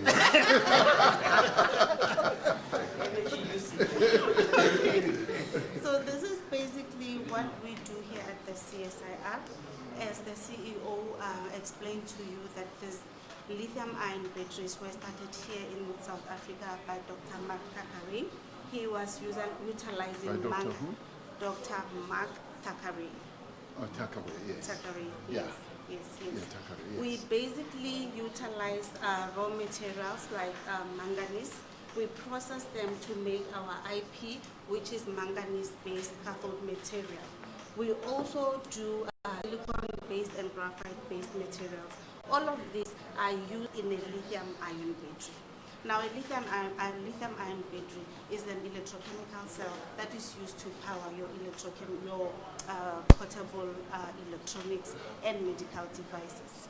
So, what do we do here at the CSIR? We make these coin cells. This is usually found in your wristwatch, at the back of your wristwatch. Yes. We also make... You make this? Yes, we make this using in the lab with our own materials. Yes. Mm-hmm. So what is inside? Inside here are these components, And Mr. President. Yes. As you can see, these are the coin cells. Yes. That is what you have. Yes. These are the coin cell components. Yes. You have a spring, you have a spacer. For the sake of this presentation, we did not bring a lithium foil here because it must not be out in the atmosphere. Yes, we have a separator, and this is the active materials that we use. So the lithium foil is the one that is the real important element. Yes, yes. Everything else is like covers up. No, Mr. President. What is it? It also plays a role in energizing. Yes, Mr. President. So your electrochemical cell is made out of the cathode, the anode, and then electrolyte that is sandwiched in between. So what happens is lithium is transported through this anode and the cathode to create electricity. So we make cathode materials. Yes. Yes. From the manganese that we have here in the country, locally sourced. Yes. And we make anode materials from the graphite that we also get here in South Africa. Yes. So why don't I work here? Come. Come to the lab. I should come and work here. So I showed you a coin cell. These are the components of a pouch cell. This was made by us also here, is the lithium manganese oxide pouch cell. Yes. It also utilizes manganese. It is safe, more than your normal lithium iron phosphate that you get in the market. Yes. It is less costly. Yes. Yes, it's less costly. In terms of temperature also it is safe because it does not go through what we call thermal runaway. Yes. Manganese can withstand high temperatures and high voltages. So these are just the components of your pouch cell. This is the cathode side. This is the anode side. This has copper, this has aluminum. This is the small size of what I was talking about. Now, we made this UPS together with the DSTI. Yes. Thank you. Yes, underline that. Yes, from our material here at the CSIR. So what is this? Inside here is the pouch cell that I was telling you about. It's in here. Yes. Yes. So this is a UPS. This pouch cell powers this. Yes. Yes. So not to get into a lot of politics, but then we also do get our electrolyte from the CSI consortium from Nexa. So yeah, we work with those people. So, Mr. President, just to give you a context of what we've just gone through, you can appreciate that it's quite a complex process. Now, the DSTI a couple of years ago established what we call a consortium for energy storage. The sole purpose of that consortium is to actually promote local beneficiation of these critical minerals, and ultimately through working with other experts across the country, the likes of University of Limpopo and everyone, we have now come to develop this. Now, our intention is to make sure that we take this from technology readiness level number 6 all the way to commercialization. And obviously, the positive that will come from that would be the benefit that would create employment, and we would like to see that to be realized. That's correct, Mr. President. And over and above that, I'd like to maybe just, as we transition to the next room, to also showcase that some of the work that we continuously do is to support a capable state. We work very closely. You see how capable Please come to the left. It's fine. I'll take it up. It's fine. Yes. So, Mr. President, I was highlighting that we work very closely with a number of, we work very closely with a number of government entities, for example, the likes of South African Bureau of Standard. This is important because you would have realized that there was a significant influx of these batteries a couple of years ago. And we help them with identifying the standards that are required and what are the key things that we need to put in place. And this lab is purely based to support that market as well. And I think Mr. Rinesh will then take you through what we do in this particular lab and how we collaborate with the SABS as we move forward.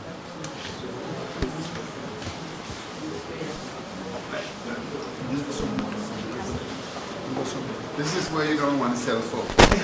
Now we can bring some glasses. Oh, We do testing. okay.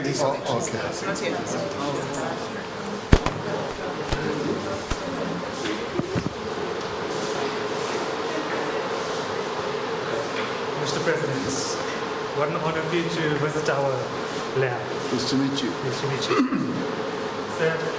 So, right now we are standing in the heart and soul of the energy storage testbed, the project that was alluded earlier by Dr. Falele. This and these two are the core of the lab. This is a 1,000 liter temperature chamber, which can cycle from minus 40 degrees up until 120 degrees. And this is a 32 channel battery tester. When you combine the two, you can test batteries and characterize them, like the UPS that you saw outside. We have tested it in this lab, and we are now in a phase where we can see where we can use it, and how it can be used, and how it performs in different environments. Case in point is a project that we have with the DSTI in Senedi, which is an off-grid traffic light. We'd like to ideally deploy this at a level where it can be seen to work publicly and benefit the man on the ground. So that's one of the projects that we do. When this lab was built in partnership with the Belgians and the Flemish, our counterparts on that end did a skills transfer to me and my team. And in turn, we now do skills transfer from us to young engineers, engineers in training, interns, seconded personnel. So we try and get those skills spread across, and I can safely say now a lot of them have gone into industry and have taken up quite prominent roles. We also, through the lab, we support several SMMEs through the year. One particular interesting project was a man in Pretoria developed a lithium titanate oxide battery, and he wanted to deploy it in a mine. The mining conditions we know are quite harsh, so we simulated the environment here using the machines, and we basically tested whether the battery would be able to deliver what was promised, and it did, and it's now actually working. What is it powering? What is that battery powering? It's powering one of the mining vehicles. Okay. So impressively, we actually simulated at 75 degrees Celsius, and the battery was robust enough to survive and actually work. So it is working in that environment. What power does it put out? I'm not sure about the power rating, but on current terms, it's 900 amps. If I were to relate that to a household, a normal medium-sized household looks between 32 and 64 amps. Yes. So 900 amps is a lot. It's massive for a battery about this size. How many kVs would that be? Okay. Yeah, I don't want to give something too inaccurate. Yeah, sure. Yeah. But it's very, very impressive for that size. Yes. So if I were to say it's about 5 kilowatts. Yes. Okay. But it's for very short durations. Yeah. Very short durations. But is it rechargeable? Yes, it is. That's exactly. It is rechargeable. It charges very quickly, and it can deliver that power also very quickly, which is what makes the battery very, very impressive. So what happens then in this chamber? This chamber, we can basically change the temperature of the battery, and we can see the performance of the battery.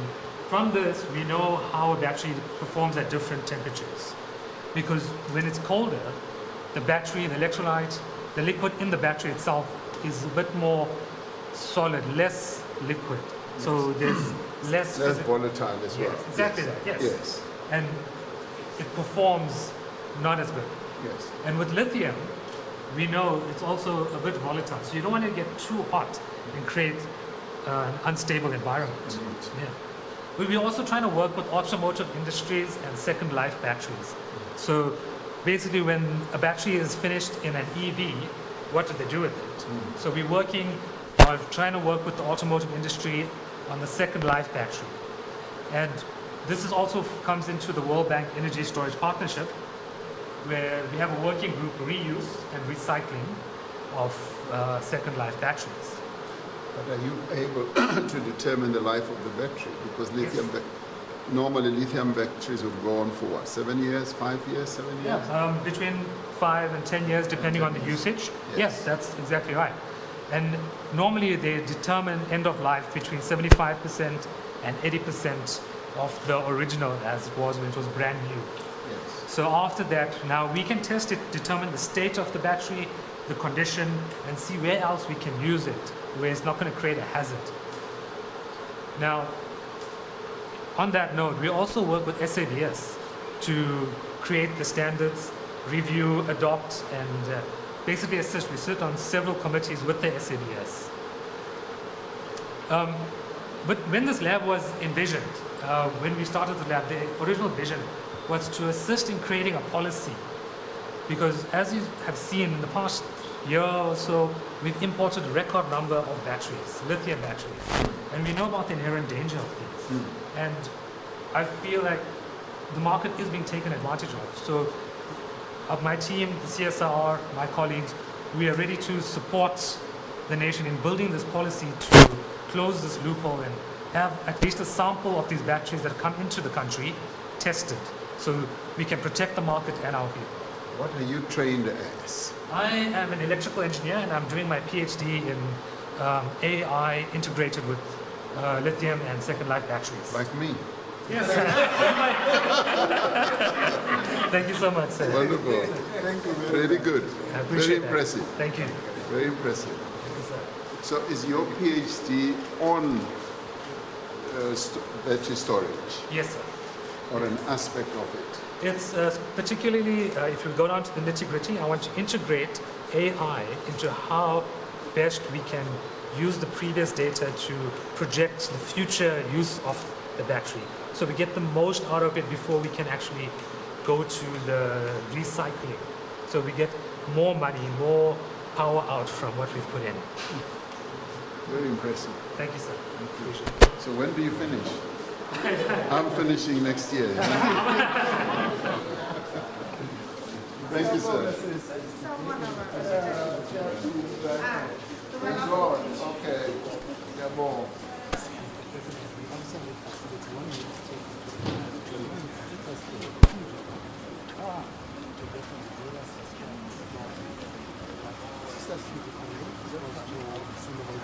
When are we going to... There's going to be congestion. Guys, just be careful not to create congestion, especially, yeah. Like, space yourselves out. Yeah, thank you. There's a big one. Yeah, the streaming ready? Hurry, shift and we're ready to streaming. Shift. Yeah, ready. You ready? Shift and start shooting.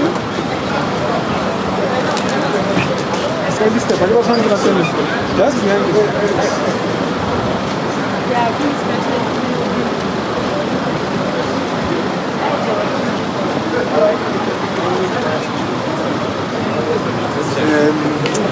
Shiran, go Bulan.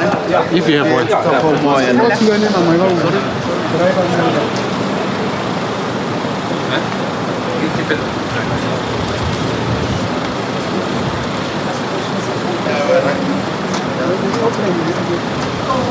Rachel, squeezing us for time. Yeah.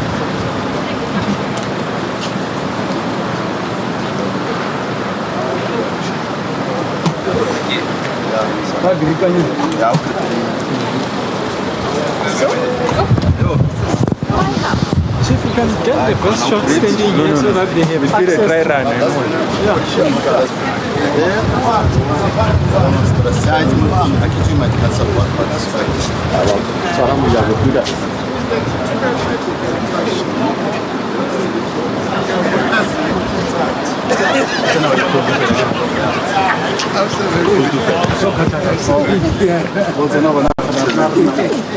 Mr. President, welcome.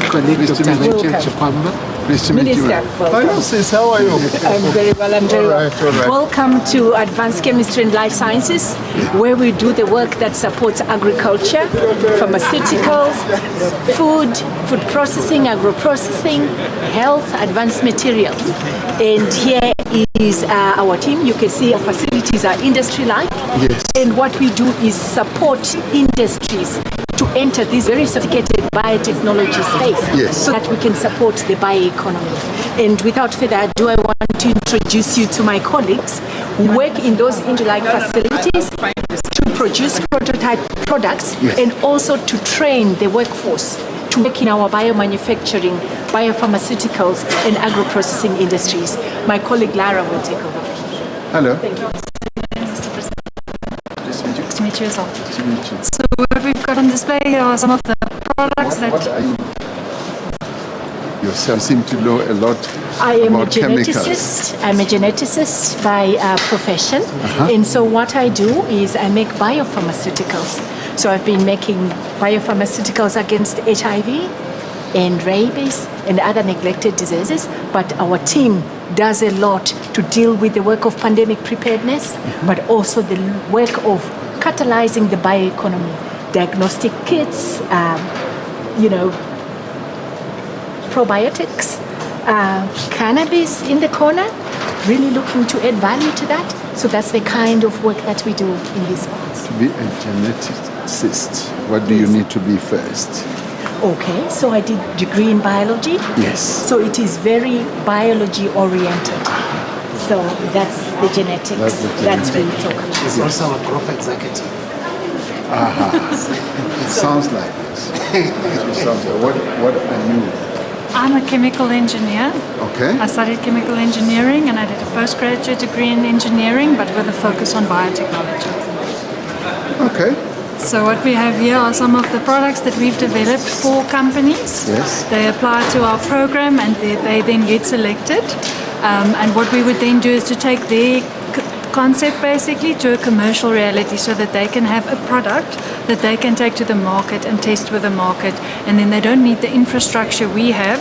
We use that to get that product to a certain point for them, and they can then go and test the market with the product. So would what you do here also contribute to our R&D processes as a country? It does? It does. It does.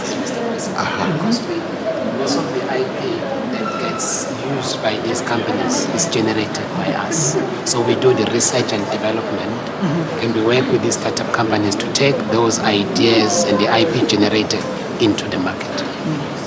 So we are the bridge between the research and development. We do some research and development. And there is industries on the other hand. There is a whole translation process in between the industries and the R&D. And we do that, what we call translational research and development, to make products and services out of R&D outputs into products and services on the market. Okay. Carry on. Okay, so we would use that technologies and the infrastructure we have and help them then to embed technology basically in their companies. So many times you've got entrepreneurs that have a business background or that don't have a technical background, but they've got great ideas for businesses, they've got the business acumen, and we will then be kind of like their R&D arm and provide them with that technology base so that we can localize technologies from overseas, for instance, and make it applicable to our South African context and our continental context. And we can then make sure that the products that we do develop addresses the exact need that we have in South Africa or on the continent. Who is the initiator? Is it the company that comes to you, or you do the initiation here, or is it both? We have both, but in this typical program, we would have a call, expression of interest, and the companies approach us, and they come with their ideas, and we would then evaluate and say, which of them can we support with the technologies and the backgrounds we have. So if I come to you and I say I have cow dung, and I want this cow dung to be converted into a food substance, you would help me. So that's part of the due diligence. We'll then say, what is truly the feasibility of turning cow dung into food? Yes. And so that's the assessment. So if it's way out there, maybe not. If it is feasible, then we do it. But I think important to mention is the fact that we have the facilities inside here that can do almost everything when it comes to biospace. and then also to develop the young people, the graduates in South Africa and on the continent to be able to work in these companies, to come with a basic degree, maybe in engineering or biochemistry, and to be then able to say, can they also be product and process developers? Can they work in that company and staff the big industries like our vaccine production in South Africa? Can they work in those companies? And we help them then with those skills. They come here for a year-long internship or 6 months, and they then get these skills. And we've got several training programs. Our most recent one also trains people from the rest of the continent. So this looks like a laboratory with tubes and all that. Is it, or you're just showing off? It is an industry-like facility where we do distillations. It's not in process now. So we do distillations to get products out of natural products, to get valuable metabolites out of natural products. So we get all these indigenous plants, and then we work with them, we characterize them, we profile the good things that they have, and then we extract those good things to make medicines, to make supplements, to make cosmetics, to valorize our indigenous knowledge systems. That's what we do. So what is this? So what we have here is some cleaning products based on microorganisms. Yes. The microorganisms have been screened for their ability to break down fats or to reduce bad smells, but they're all natural, so much more for a greener economy, and also from locally sourced microorganisms. So not microorganisms coming from another country, but from our local microbiome that we have in our country. Another example is probiotics. We don't really manufacture probiotics in South Africa, and it's really important for health, especially if you've been taking an antibiotic, to build up your microbiome again. And so we've demonstrated that we can make probiotics at a pilot scale, and the company then actually valorizes it even further by putting that microorganism into a shake. Let's say you've been ill and you can drink a shake, you can build muscle, but you can also recover from illness. And this is it? That's the cleaning product. Oh, this is the cleaning one. And the one there is no, please not. Although you probably will not have much of a bad effect. Yes. And then the next to it is the probiotics that we've developed for a company called Velobiotics. We also have some products that are in the agricultural space. So you can think biocontrol, fixating of nitrogen and good things in the soils as well. Indeed. You can use microorganisms to do that instead of chemicals, and we can do that locally here in South Africa. And we've done many field trials as well, and these products are very efficacious in controlling other growths or insects and things like that. What are these pellets? This is fish food. Yes, so you can also use microorganisms. You can produce them at very large volumes. They are renewable, and you can then produce many food supplements, and in this case they're formulated to fish feed. So in your aquaculture, tilapia, you can actually grow fish on those microorganisms. So you don't feed them any offcuts or anything, you feed them from microbes that you can keep on generating as much as you want. Wow. It's an interesting one. Let's not miss this one. It's actually a mushroom that has been cultivated in the labs using microorganisms. You can use it as a protein. Wow.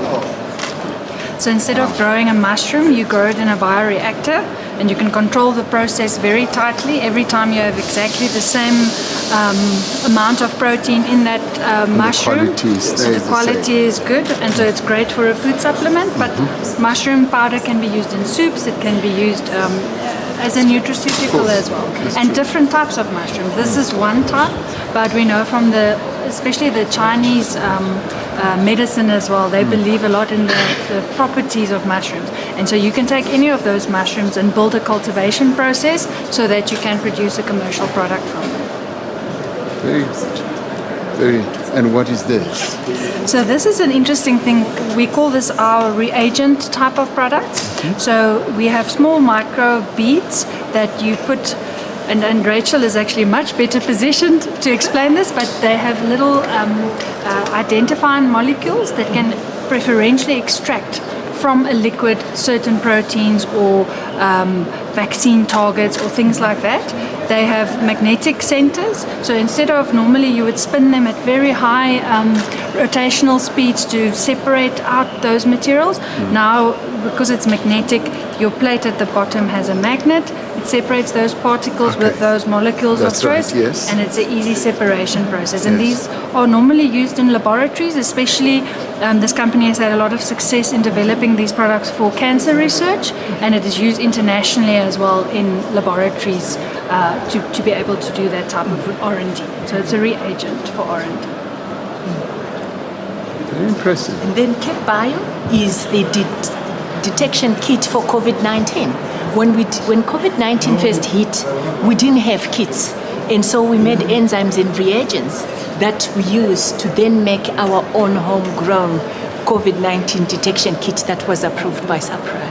So we're very proud of that. But Mr. President, we do have more to show you for the cannabis. I want to see the cannabis. Yeah. That's very exciting. I want to see the cannabis. Please welcome. So this is the cannabis.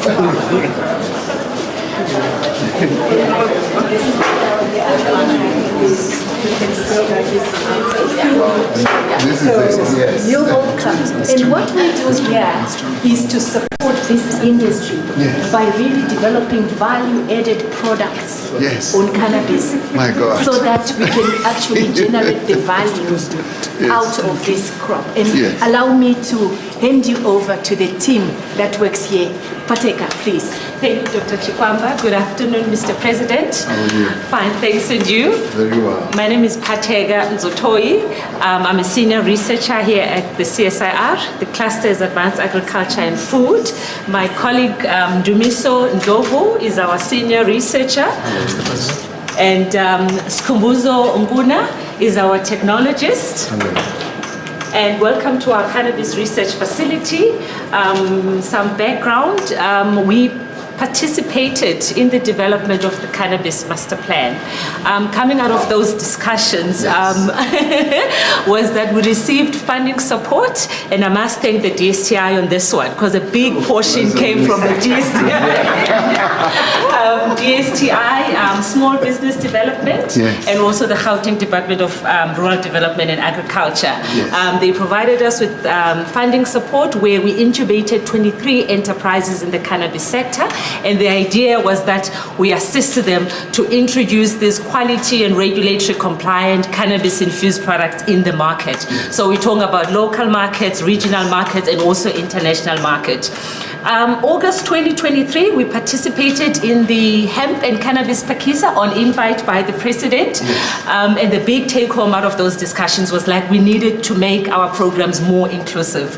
And as such, the directive again from our parent department, DSTI, was that we needed to ensure that there's participation of rural communities, Rastafarian communities, women in particular in our programs. And there's phase 2 of this program. Right across the 9 provinces of South Africa, we are incubating 18 communities participating in the cannabis space. So these are some of the products that we've developed. By communities, what do you mean? How many people would be involved? Yes, so just a sample. Yes, so in a community we're talking about 15 people that will be involved in. Who are farming with cannabis? Absolutely, yes. We're involved in the farming of cannabis and cultivation and. Where? Ponderland, we've been to Lusikisiki, we've been to Flagstaff, Limpopo, we've been to Songozi, the Promised Land, Okahlamba in KZN, right across the 9 provinces.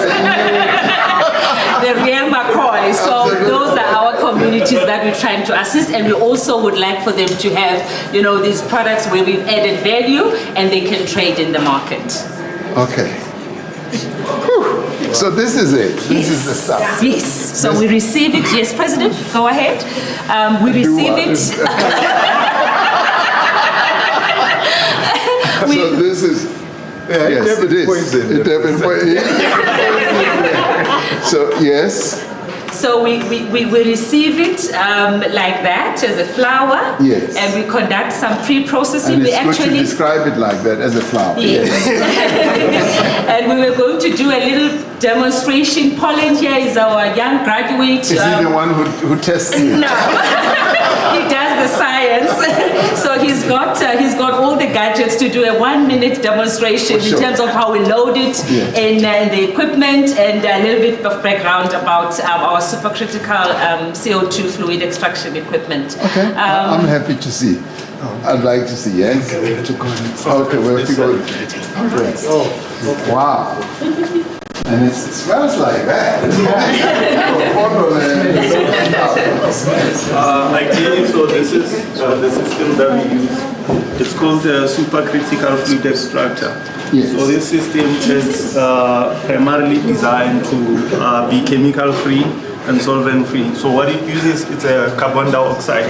Yes. So we take the plant material, put it in this bag after it's been crushed, and then we load it into the system. And once that is done, we isolate and we pump pressure between 100 to 210 bar. And then once that is done, the system is fully automated. So it would use carbon dioxide and convert it into liquid. And then that liquid is the one that is going to absorb the oil from the buds. And then once that is done, the system runs for something like 2 hours. And then you get a gold oil at the end of the process. So this is the oil that is going to be used to be formulated into these products, your cosmetics, medical products, as well as skincare products. Yes. All from Dhaka. Yes, it comes in green, it goes out gold. Wow. Yeah. So this is specially designed just to do all this. Yes, so the system here is where you control it. And then the unit behind us here, it has extractor vessels that can accumulate high pressure. And then that high pressure is the one that is assisting us to get the clean extract, which... So how many kilograms would this be? So this ideally packs up about 1.5 kg to 2 kg. So to produce this amount, how many kgs would you need? So initially you would need something a minimum of 5 kg. Okay. And per day we can process something like 13 kgs. Okay. Yes. To produce that? Yes. So once you've done that, I mean, does it go with quality? Does the one from, say, Bondoland compare with the same one from Mukashamba or from, you said Songozi? Yes. Does it? Yes, so ideally what happened is... Yes. Wow, I know that place. Yeah. So I'll go there now. They know us, Mr. President. They know you. Yeah. So what happens since it's cannabis, what it does is classify it as weed. It absorbs whatever it finds in the ground. So that's how you can then define variety of these cannabis. So it absorbs any mineral that it gets. Yes. Does it need to be fertilized by those farmers? Yes, it does it need to be taken care of and fertilized and grown properly and all that? Yes. Okay. Definitely. Yes. So when we define per hectare, how much would you produce? Would you have an idea? Yes, most definitely. Yes. So in terms of hectares, that goes with licenses. Yes. For example, if I possess a 50-hectare license, yes, you can then plant for about close to 50 hectares. Yes. From that 50 hectare, if you are doing medical cannabis, it has to have something like a 1 meter radius between them. Yes. So from 50 hectares, you can have around about 200 kg. Okay. And then if it's hemp, which we use for fabric and other industrial application, then it could be closer to each other. Then it can ramp up to about 6,000 kg. So the hemp is not that flower. So it's two of them. You have your cannabis, yes, which when you smoke you get high. Yes. And then you have your hemp. Yes. they look the same, but cannabis, it's a bush, doesn't grow tall. Yes. Then you have hemp, which grows taller. Yes. To smoke it, you won't get high, but then you get the medicinal benefits. From smoking it? Yes. Haibu. So the two, they are more like a brother and a sister. So where is either one of them grown most in the country? So in our region, Cape, what is grown? It's mainly cannabis, the one that gets the you one high. that gets you high. And then in Cape Town, it's mainly hemp because of the atmosphere. And then in Okasham and KZN, what do they get? So they do our land raised, which is cannabis, the one you smoke. Yes, that's right. Yeah. And in Songozi, what do they get? Also cannabis or hemp? Yes. Yeah, in South.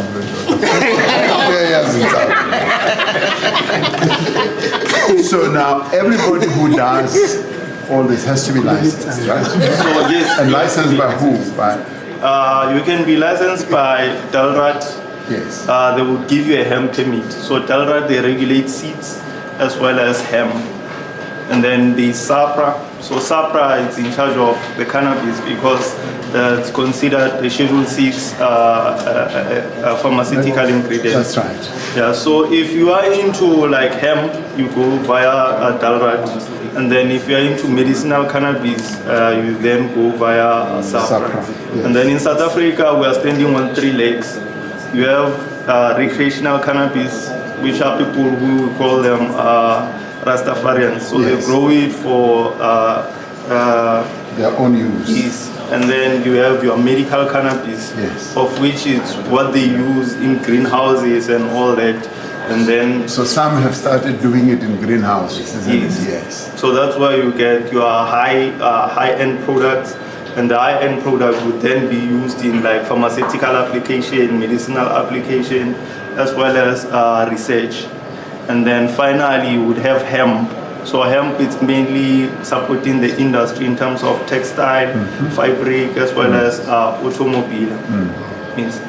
High-end doesn't mean high. No. Well, a product which is quite fine. Yeah. For example, you can have cannabis, which is this, and then we then do some research and refine it. Then you have something called the THC. So a THC is the actual component that makes you high when you smoke it. Now, the seeds, do people trade in the seeds as well, no? Yes, so seeds, we have seed bank. Okay. Wow. So seeds, they are more like categorized in terms of their strain. So in South Africa, we have varied local strain like your Devon poison. So that's a seed you buy.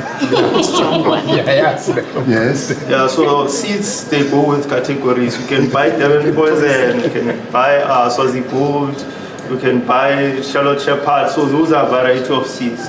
And they grow differently and they adapt to various regions. So you know all this and you test it. Mr. President, thank you so much for visiting our cannabis research facility, and we would like to give this to you to take home and try. And try? What do you mean? Am I going to have to? This is not for. They won't make you high, we promise. Now, I forgot to ask. The food, the ones that Minister Motsoaledi is fighting against. Gummies and stuff. Yes. Gummies, because he once came, but thank you very much. He once came to show me, and he just laid them all out. Oh. Chocolates, brown, white chocolate, Devon poison in a can, you name it, everything, every product made out of cannabis, but as food. So what about that? Talk to me about that. So as a responsible science council, we work within the boundaries of the Department of Health and also SAPRA. So they give us research permit or the license to conduct the research. So all the oral products that we've developed and produced and handed over to our enterprises for trade, they contain CBD isolate, all the oral products. So that is the part or the component that when you eat or when you drink it, it won't make you high or it doesn't have the psychoactive effect. However, it's there's another one, the other one? THC. Yes. So all our oral products, because we're working within the regulations, absolutely, of SAPRA and the Department of Health based on the licenses that we've received. So we've made use of the CBD isolate. So we will still get the relaxing effect or, the calming if you're anxious without getting high. Okay. Any illegal production of that? Any illegal production of hemp or cannabis-based products? Yeah, we've seen in the market, some of the most dangerous gummies out there, full spectrum. And these lollipops. Yeah, very addictive. And I believe they come from offshore. Absolutely. Like the Netherlands and places like that. Yes. Okay. So they are not produced here? No. Not yet? No. Not yet.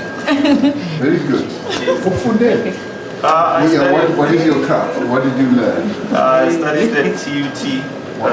I did a diploma in analytical chemistry. Okay. And I'm currently doing my advanced diploma in pharmaceutical sciences. Specializing in cannabis. Yes. What is your craft? I did chemistry and applied chemistry at UCT, and then CSIR was kind enough to absorb me, and they've now taken me to a master's degree in innovation. Prior to joining the CSIR, I was working in the industry for 15 years, and this is my 10th year at the CSIR. Wonderful. What is your training? My training is, I have a master's in organic chemistry. Okay. So I mainly focus on the process development within the agro-processing group and also synthetic chemistry. I studied at the University of Limpopo and I've been at the CSIR for 5 years. Okay. Wonderful. Thank you so much, Mr. President. It was a pleasure meeting you. Nice to meet you.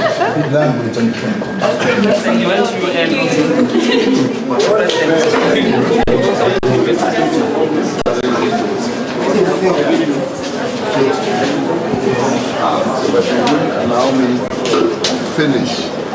They arrested me, and they wouldn't allow me.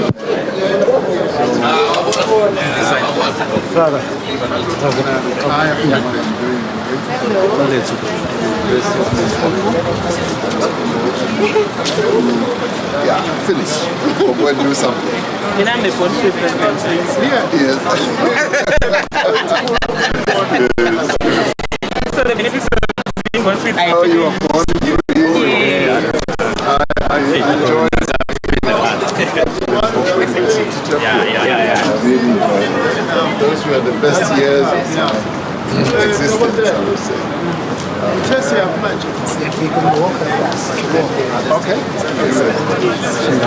Yes, I'd like to see that. Then we end with the wind. Then we go to the wind channel. Mr. President. How are you, sir? Fine, and you? Very well. Mr. Omule. Yes. I'll be taking you through the next two facilities. So the issue of grey list, the team we're going to detangling the country.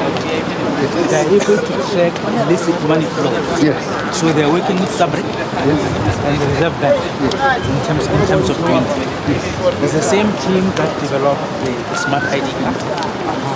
They support the police in terms of investigating cyber crimes. They support state security agency.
You can sit. I'll let you know. Thank you.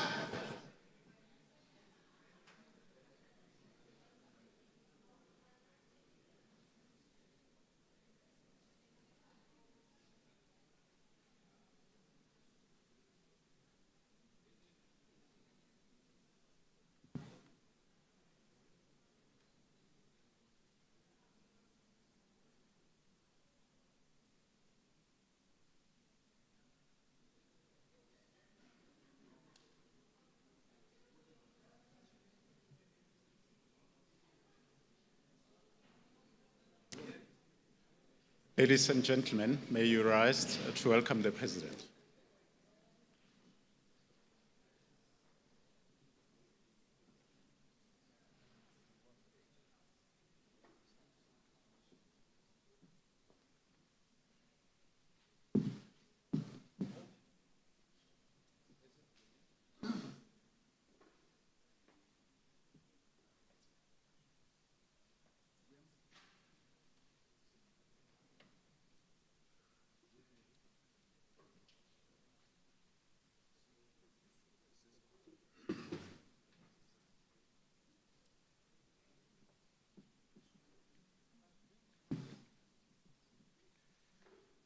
Okay, you may be seated, ladies and gentlemen.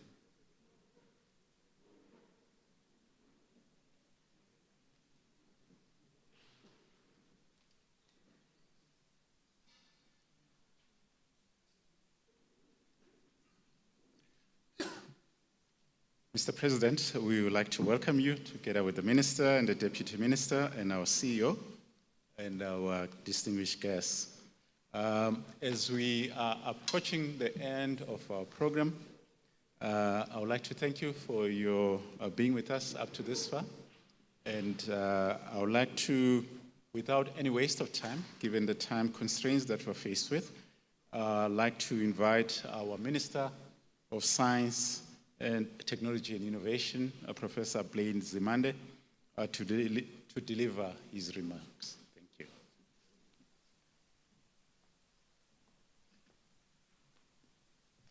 Thank you very much, Program Director. Honorable President, Your Excellency, Mr. Cyril Ramaphosa, the Chairperson of the Portfolio Committee, Ms. Shiviti, our Deputy Minister, Ms. Gina, Acting DG, the CEO of the CSIR, Dr. Dlamini, and your senior executive. Good evening. I'm going to be very brief because we have run way over time. And let me start, President, by expressing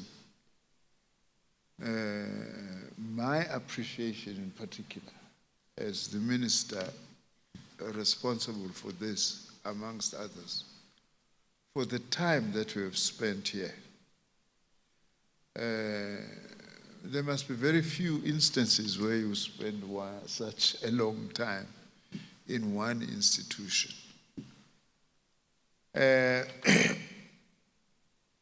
you know, President, in terms of your own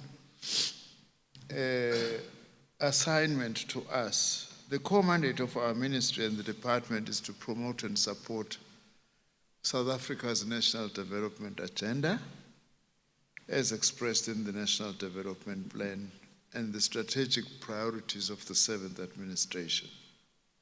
We play this role through the National System of Innovation, whose central task is to develop and optimally direct the tools of science, technology, and innovation in order to achieve our transformation objectives.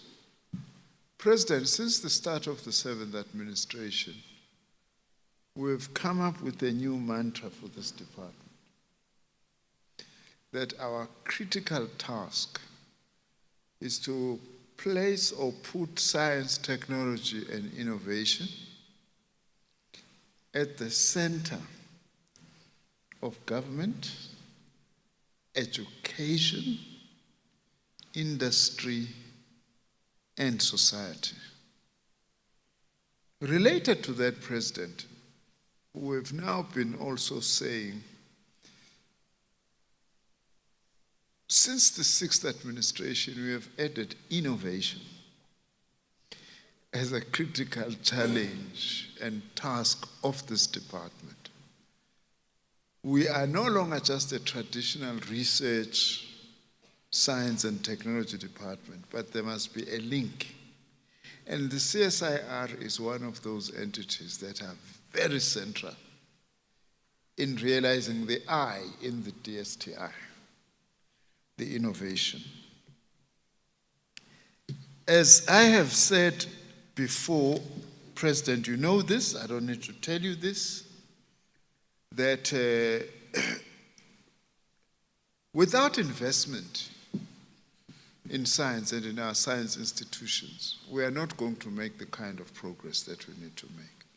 The capacity in this institution is enormous. That is why also I was pointing all the time when they say DSTI is funding, DSTI is funding. I don't want to abuse this platform, President, but just to say, with only 9 billion rands, by the way, as our total budget, with only 9. But we try and take this little money and put it here and there. Of course, we are not sitting back, because one of the things I've said to the CSIR, and they have realized that with their company, is to say, let's form partnerships, because partnerships are very critical. One of the tasks I've assigned the Deputy Minister is a relationship with the industry and our department across the board, because that is very important. Now, the CEO has said the CSIR is a huge national asset. I'm very pleased, President, that today we have actually experienced firsthand the capacity of this institution. Let me just say this one thing, by the way. The immediate past Minister of Science and Technology from China, when he was attending, was it the BRICS meeting? BRICS Ministers of Science, which I was convening. He arrived early in South Africa before that meeting and said, I'm arriving early because I want to go to the CSIR. That's all he was interested in. Then I began to say, well, I am sure the Chinese, there is something that they are actually seeing in the CSIR. We are indeed working very closely with the Chinese on a number of things. What I hope, therefore, President, is that we can focus during this 7th administration to really build robust technological base, to deepen and expand the industrial and social footprint of the CSIR. I believe we are well on our way on this central task, and your visit here is a huge boost to what we want to achieve in realizing our mantra, because you have assisted us in giving the kind of priority that an institution like the CSIR needs. And I've also promised, President, as you had said, following your visit, I'll come with a CAB memo that will focus for now just on the CSIR and its capabilities and what it's able to do, so that we can proudly say, with this we can secure our own national sovereignty, which is so critical now in the light of geopolitics at this point in time, and in the light of what is happening in the United States. Sovereignty now is really the main thing that we need to achieve as a country. And with the CSIR, there is a lot that we can do. I just thought I must say those words, President. Ngibonge kakhulu.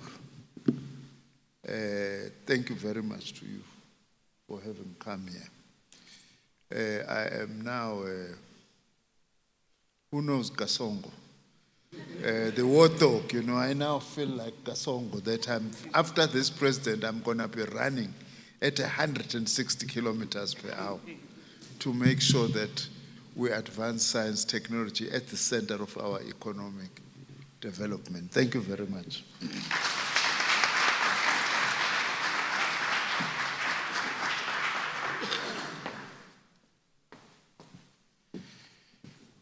Thank you,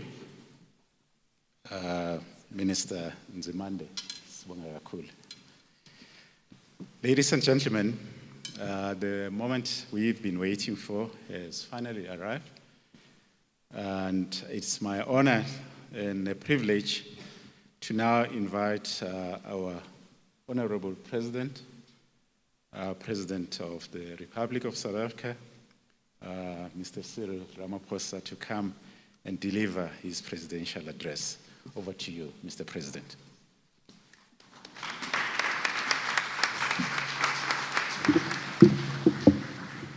Thank you. Let's be seated, please. Thank you. Thank you, Program Director, Minister and Deputy Minister, and indeed the CEO of this wonderful facility. It was the Minister who came up with the idea once again that I should come here, but not only to come and see one aspect of the work that is done here, but to come and be presented with what you all have showcased today. So, Minister, I'd like to thank you. And for me, it is a real pleasure to be here, particularly in the 80th year of the CSIR's establishment, which is 80 years of innovation, advancement, as well as progress. Now, over many decades, the CSIR has been known to be a center, a council of developing groundbreaking technologies, as well as solutions. Now, I've had the privilege in the past of seeing your capability, but I'd like to say today you really blew my mind in more ways than one.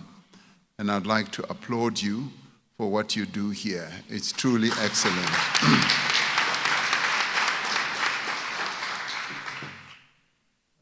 And it's also obviously very tempting to go over every thing that you showcased, because they are all absolutely excellent. And one would also be tempted to say that we're ending up here in this wind tunnel, which excites me a great deal. But believe you me, everything that I saw today just got me so excited. And at one of them I said, why don't I work here? And if I had my way, I would. And I guess if I had my way and the education and the knowledge, I would give it all up and come and work here with you. So this is a real wonderful place. This place is far better than being at the Union Buildings, I can tell you. And it's wonderful that we have such a real treasure in our country. And with the advent of democracy in 1994, the CSIR truly embarked on an incredible journey and a trajectory of aligning itself with the values of our Constitution. And from what I heard from you, Dr. Dlamini, this morning, I could hear that the CSIR is a true treasure for our nation. And even as you were just articulating what the CSIR does, I knew then, before I even had a chance to see all the presentations, that we make a really big error in government not to rely on the CSIR. at a moment of great crisis and danger. It was Minister who said, Minister Nzimande said, Mr. President, let's go to the CSIR. And indeed, we came rushing because you had already developed certain capabilities in a number of ways to help us deal with a crisis not only our country was facing, but the world. So we came in a rush, and you distinguished yourself as a truly capable facility and center. And today, you have displayed to me, you want to give me water? Thank you. You have displayed to me and us precisely what your true capabilities are in many, many ways. I mean, they range from the use of cannabis, dacha, right through to having the capability to develop missiles and aeroplanes and cybersecurity systems and all what I saw today here. As I listened to Dr. Dlamini, I immediately knew that in government we don't use you enough. I immediately told him that we're not using the CSIR enough. You are a government-owned facility or entity, and you do a great deal of work for others in other lands or in other countries. And when we have used you, you have demonstrated that you are more than capable.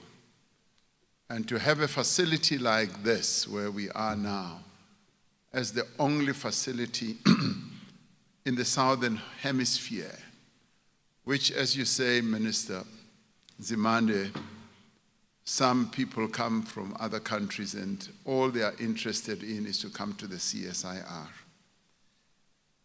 And we don't use you enough to find solutions in a number of endeavors that we need to find solutions for what we do in government. I'm rather glad, though, that you do work with the private sector and a number of our companies, and you also do work with the small, medium enterprises in our country. And it's pleasing to know that you possibly are the only facility like this on the whole African continent, which means that you can have continental reach.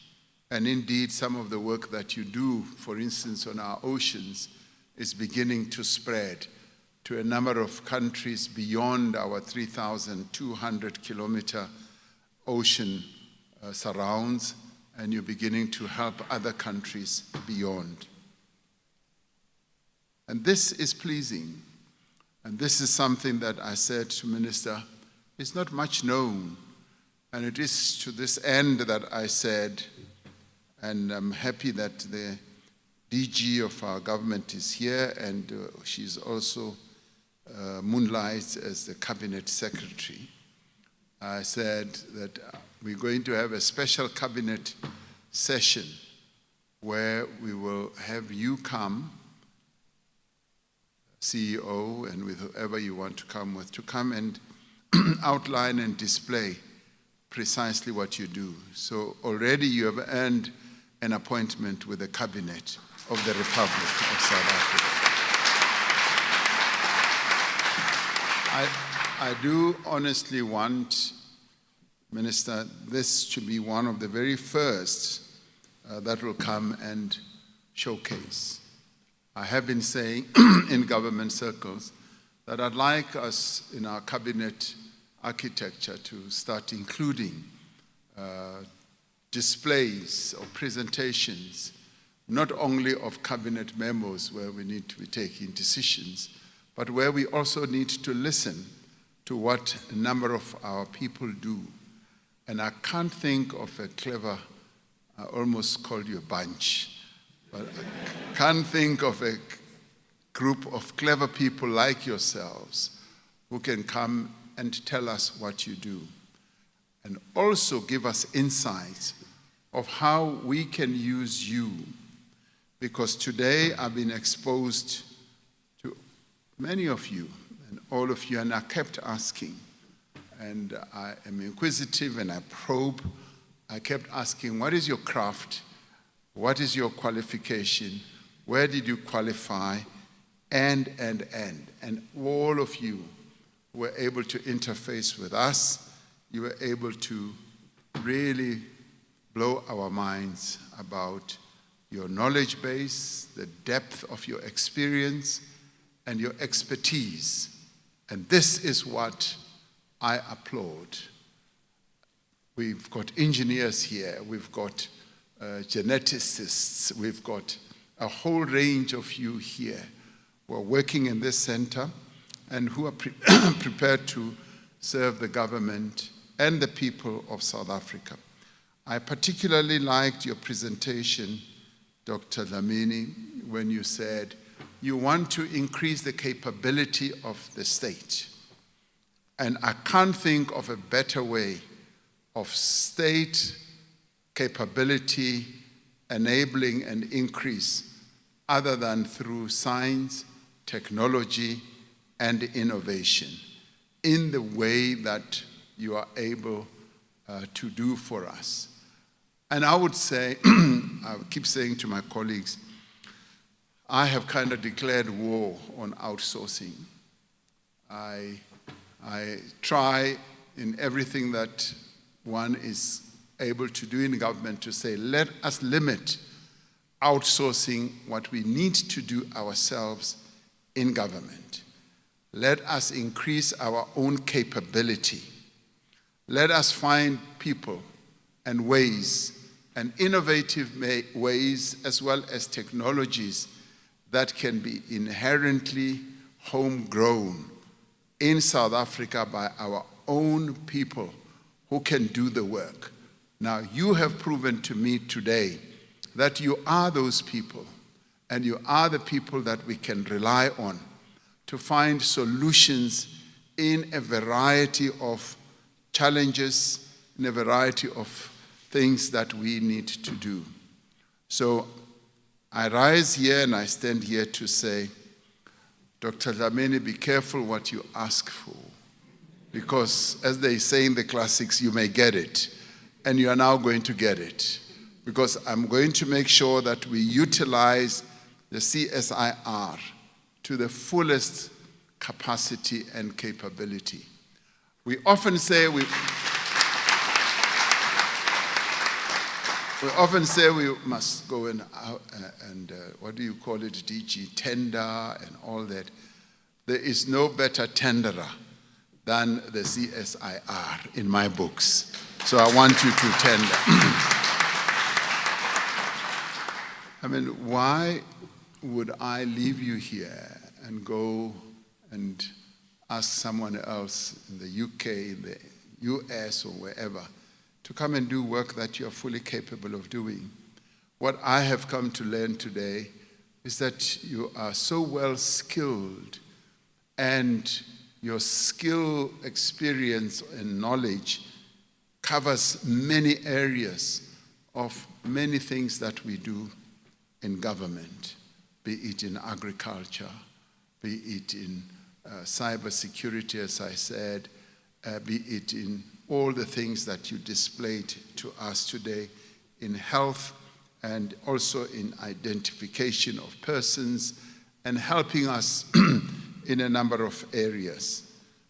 So I have also, and also in transport safety, there's a young lady who said that they are going to reduce accidents in the country as well. Who would ever have thought that the CSIR would be able to dabble in an area like that, which continues to be a major problem to our country? So today, I'm really pleased to have been briefed on what you do and what you have demonstrated as your capability. I'm hugely impressed about how you are also committed to enabling government to meet and address its various priorities, which is increasing the capability of the state and also beginning to address issues such as helping with the industrialization of our country. We are one of those countries that, with the advent of our democracy, we deindustrialized. The manufacturing base in our country started receding, and it is this that we now need to build back. And you being a center for science and industrial research, and who are so adept in a number of areas, you can help us to address the challenges we face in relation to job creation, reducing poverty, and also ensuring that there is inclusive growth. In many of the things that you put forward to us, you have continued to underpin what you were putting forward with the need to increase the capability of the state and also to help us address our various challenges. The intellectual property that resides here is quite impressive. As I heard you say that you even register so many patents, and that in many ways is what I also found impressive. You are a center of science and innovation, and this you were able to prove to me in more ways than one. So I see the CSIR as a success story for South Africa. It's a South African success story. And you must stand proud in knowing that you are at the top of what science and innovation and research is all about and contributes to our country. And I applaud you for being that type of center. And thank you very much indeed for living up to taking our country to that level. You are our high-level scientists, innovators, and researchers. And so therefore we are critically proud of you, enormously proud of you rather. And the capacity that you have as the CSIR here is absolutely critical in building state capacity, but also in increasing our research and development advancement. We are not spending enough money on research and development as a country. Countries such as China are excelling today because they spend well above 5% of their GDP on science, on research and development. And there are quite a number of companies in China that I hear are spending up to 10% of their turnover on research and development. And if there is a facility or a center that can help us advance more when it comes to research and development, it is the CSIR. And money, yes, Mr. Nzimande, that we can spend in science or in research and development, even as we channel it through Department of Science, Technology and Innovation, is money well spent, because as I applaud your department, I can already see the results of what you do. You decry the fact that we are only given 9 billion, but I can see what that 9 billion rand is doing. So thank you for using the government's money really properly, because we can see the work that is being done here. So we want the CSIR to continue producing the work that it does, but I'd like you to do much more than what you are doing.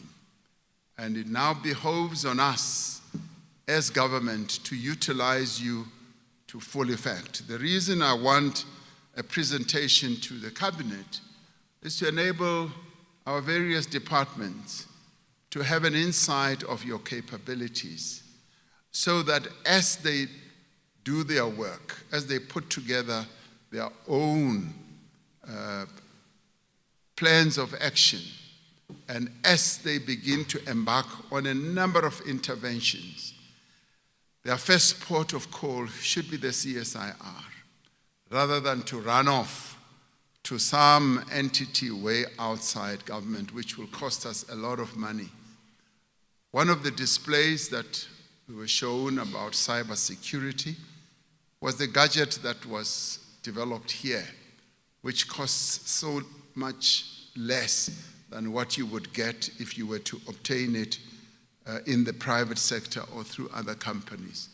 That just goes to show that you can produce work, you can get things done cost effectively because you are state-owned and because you are committed to advancing the capabilities of the state.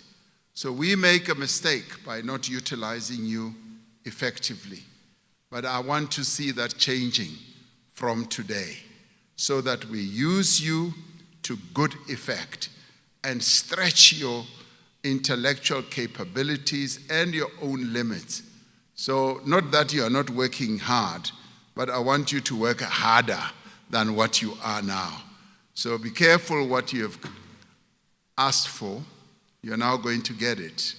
You're going to be expected to work a lot more harder than what you are. But I applaud you and want to thank you for your continued service as people who are so well versed in what you do, as intellectuals, as professionals, as well-trained people who could go and work anywhere in industry, anywhere in the world, that you remain committed to a government entity like this one. So I thank you and I wish you the very best as we continue working together.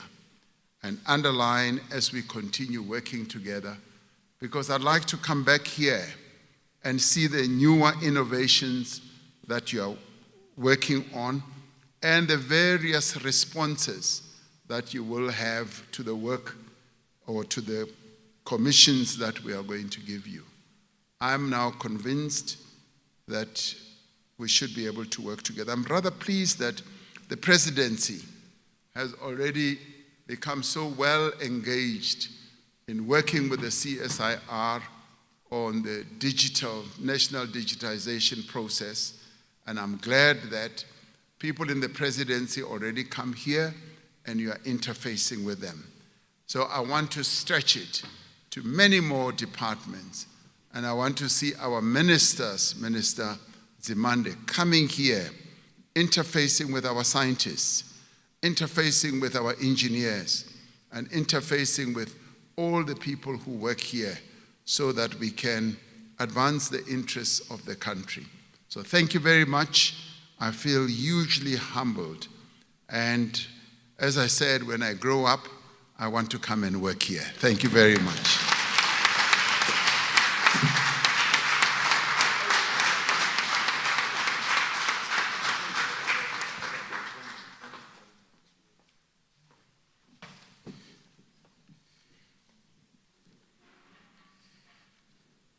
Thank you, Mr. President, for those words of encouragement and appreciation to the CSR and the work that we do here.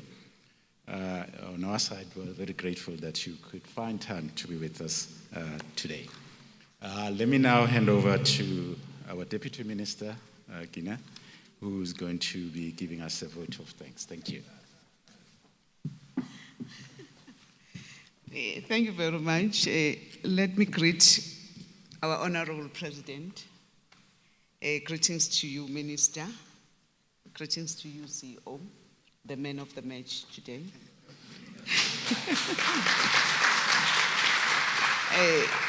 Let me greet our Honorable Chairperson of the Portfolio Committee. If we don't greet her, President, we'll be in trouble when we go to Parliament. Greetings to our DG. Let me just observe the protocol so that we save time. President, standing here on behalf of the ministry, on behalf of the CSIR, on behalf of everyone, when we talk science in our country, when we talk the public science system, I'm here to express how happy, how appreciative, how excited we are for you coming here today. You know, seated here, President, looking at your audience here, I think it's one of those few days that I can see the smiles that I'm seeing today, because everyone is excited. Everyone is, you gave us that confidence as to say what is being done, especially here. It's right for the country, and I think from today onwards, really, your visit is going to add even more energy to what has been done here. From what our minister has just said, when he said, as the department, we are placing science, technology, and innovation at the center of government, education, industry, and society. And President, you have re-emphasized on that from what we have seen today. So we are really committed as this department and all our entities to do that.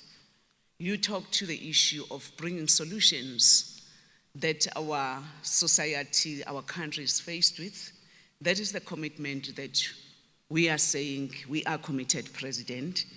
You were addressing this morning, and we heard you in the address that we are having just today, before you came here. There was a challenge that we were talking about on digitalization. How can we digitize so that the department we're in can work even smarter and quicker? As we're addressing, I just said to myself, exactly, the President is coming to us and he's talking directly to what he's going to find in our department, and those are the solutions that we are saying we can bring to the nation. So thank you very much, President. The innovation and the building of new technologies, technological prototypes are the cornerstone of the modern economy. CSIR is one of the locomotive engines for the economy of the future, and you have seen that for yourselves. So really your visit, President, will help us to remind our industries about the vitality of this great government agency that is CSIR for their own industrial leapfrogging. And we hope so much, as we are saying, they will be getting lots and lots of people that will be coming here to make use of the facilities that we have.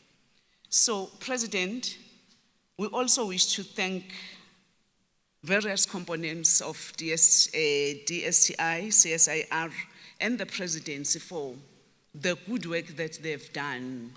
I know there were a lot of meetings when they were preparing for your visit, and it was a hard work for quite a lot of months to ensure that your visit is possible.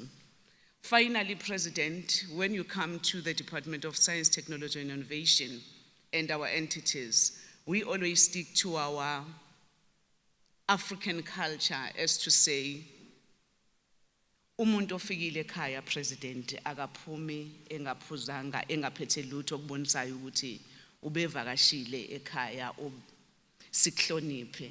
I would really love right now, President, to present to you isipho nje esincane esiyothi muhleli ePresidency, and remembering your visit and your comments and the commitments, President, that you have made. Ihlale kukhumbuza ukuthi you were there, and it's just a token of appreciation, President, of which I would love to present to you.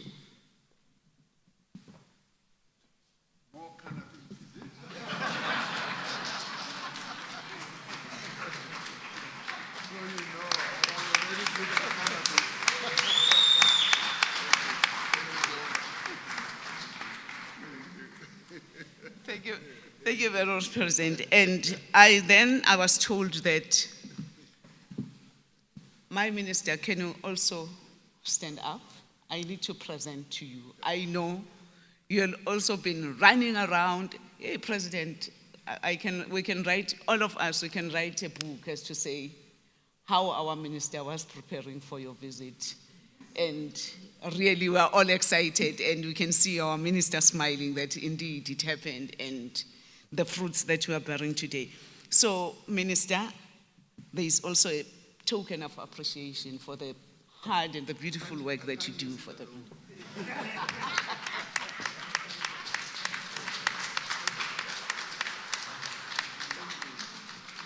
Thank you very much.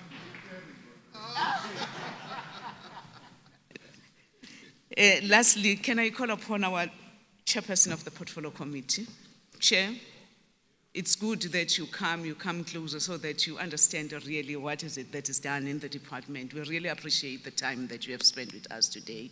We also have a token of appreciation that you were with us for the whole day. Thank you very much.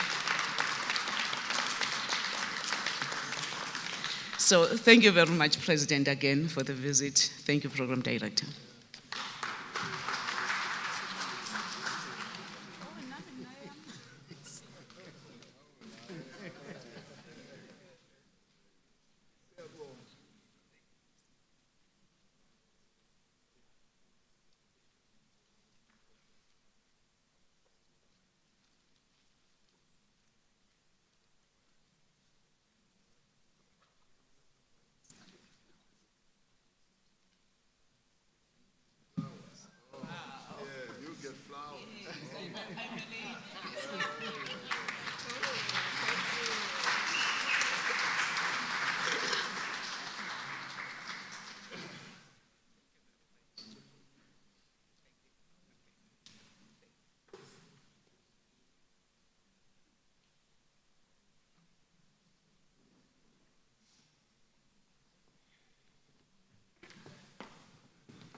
Thank you very much, ladies and gentlemen.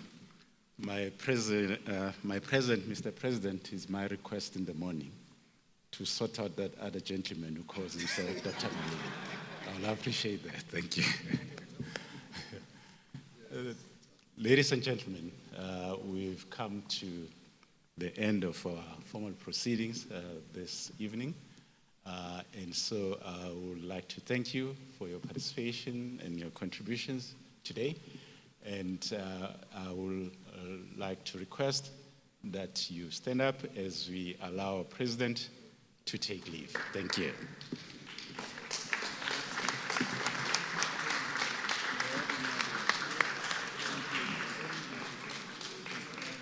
Thank you.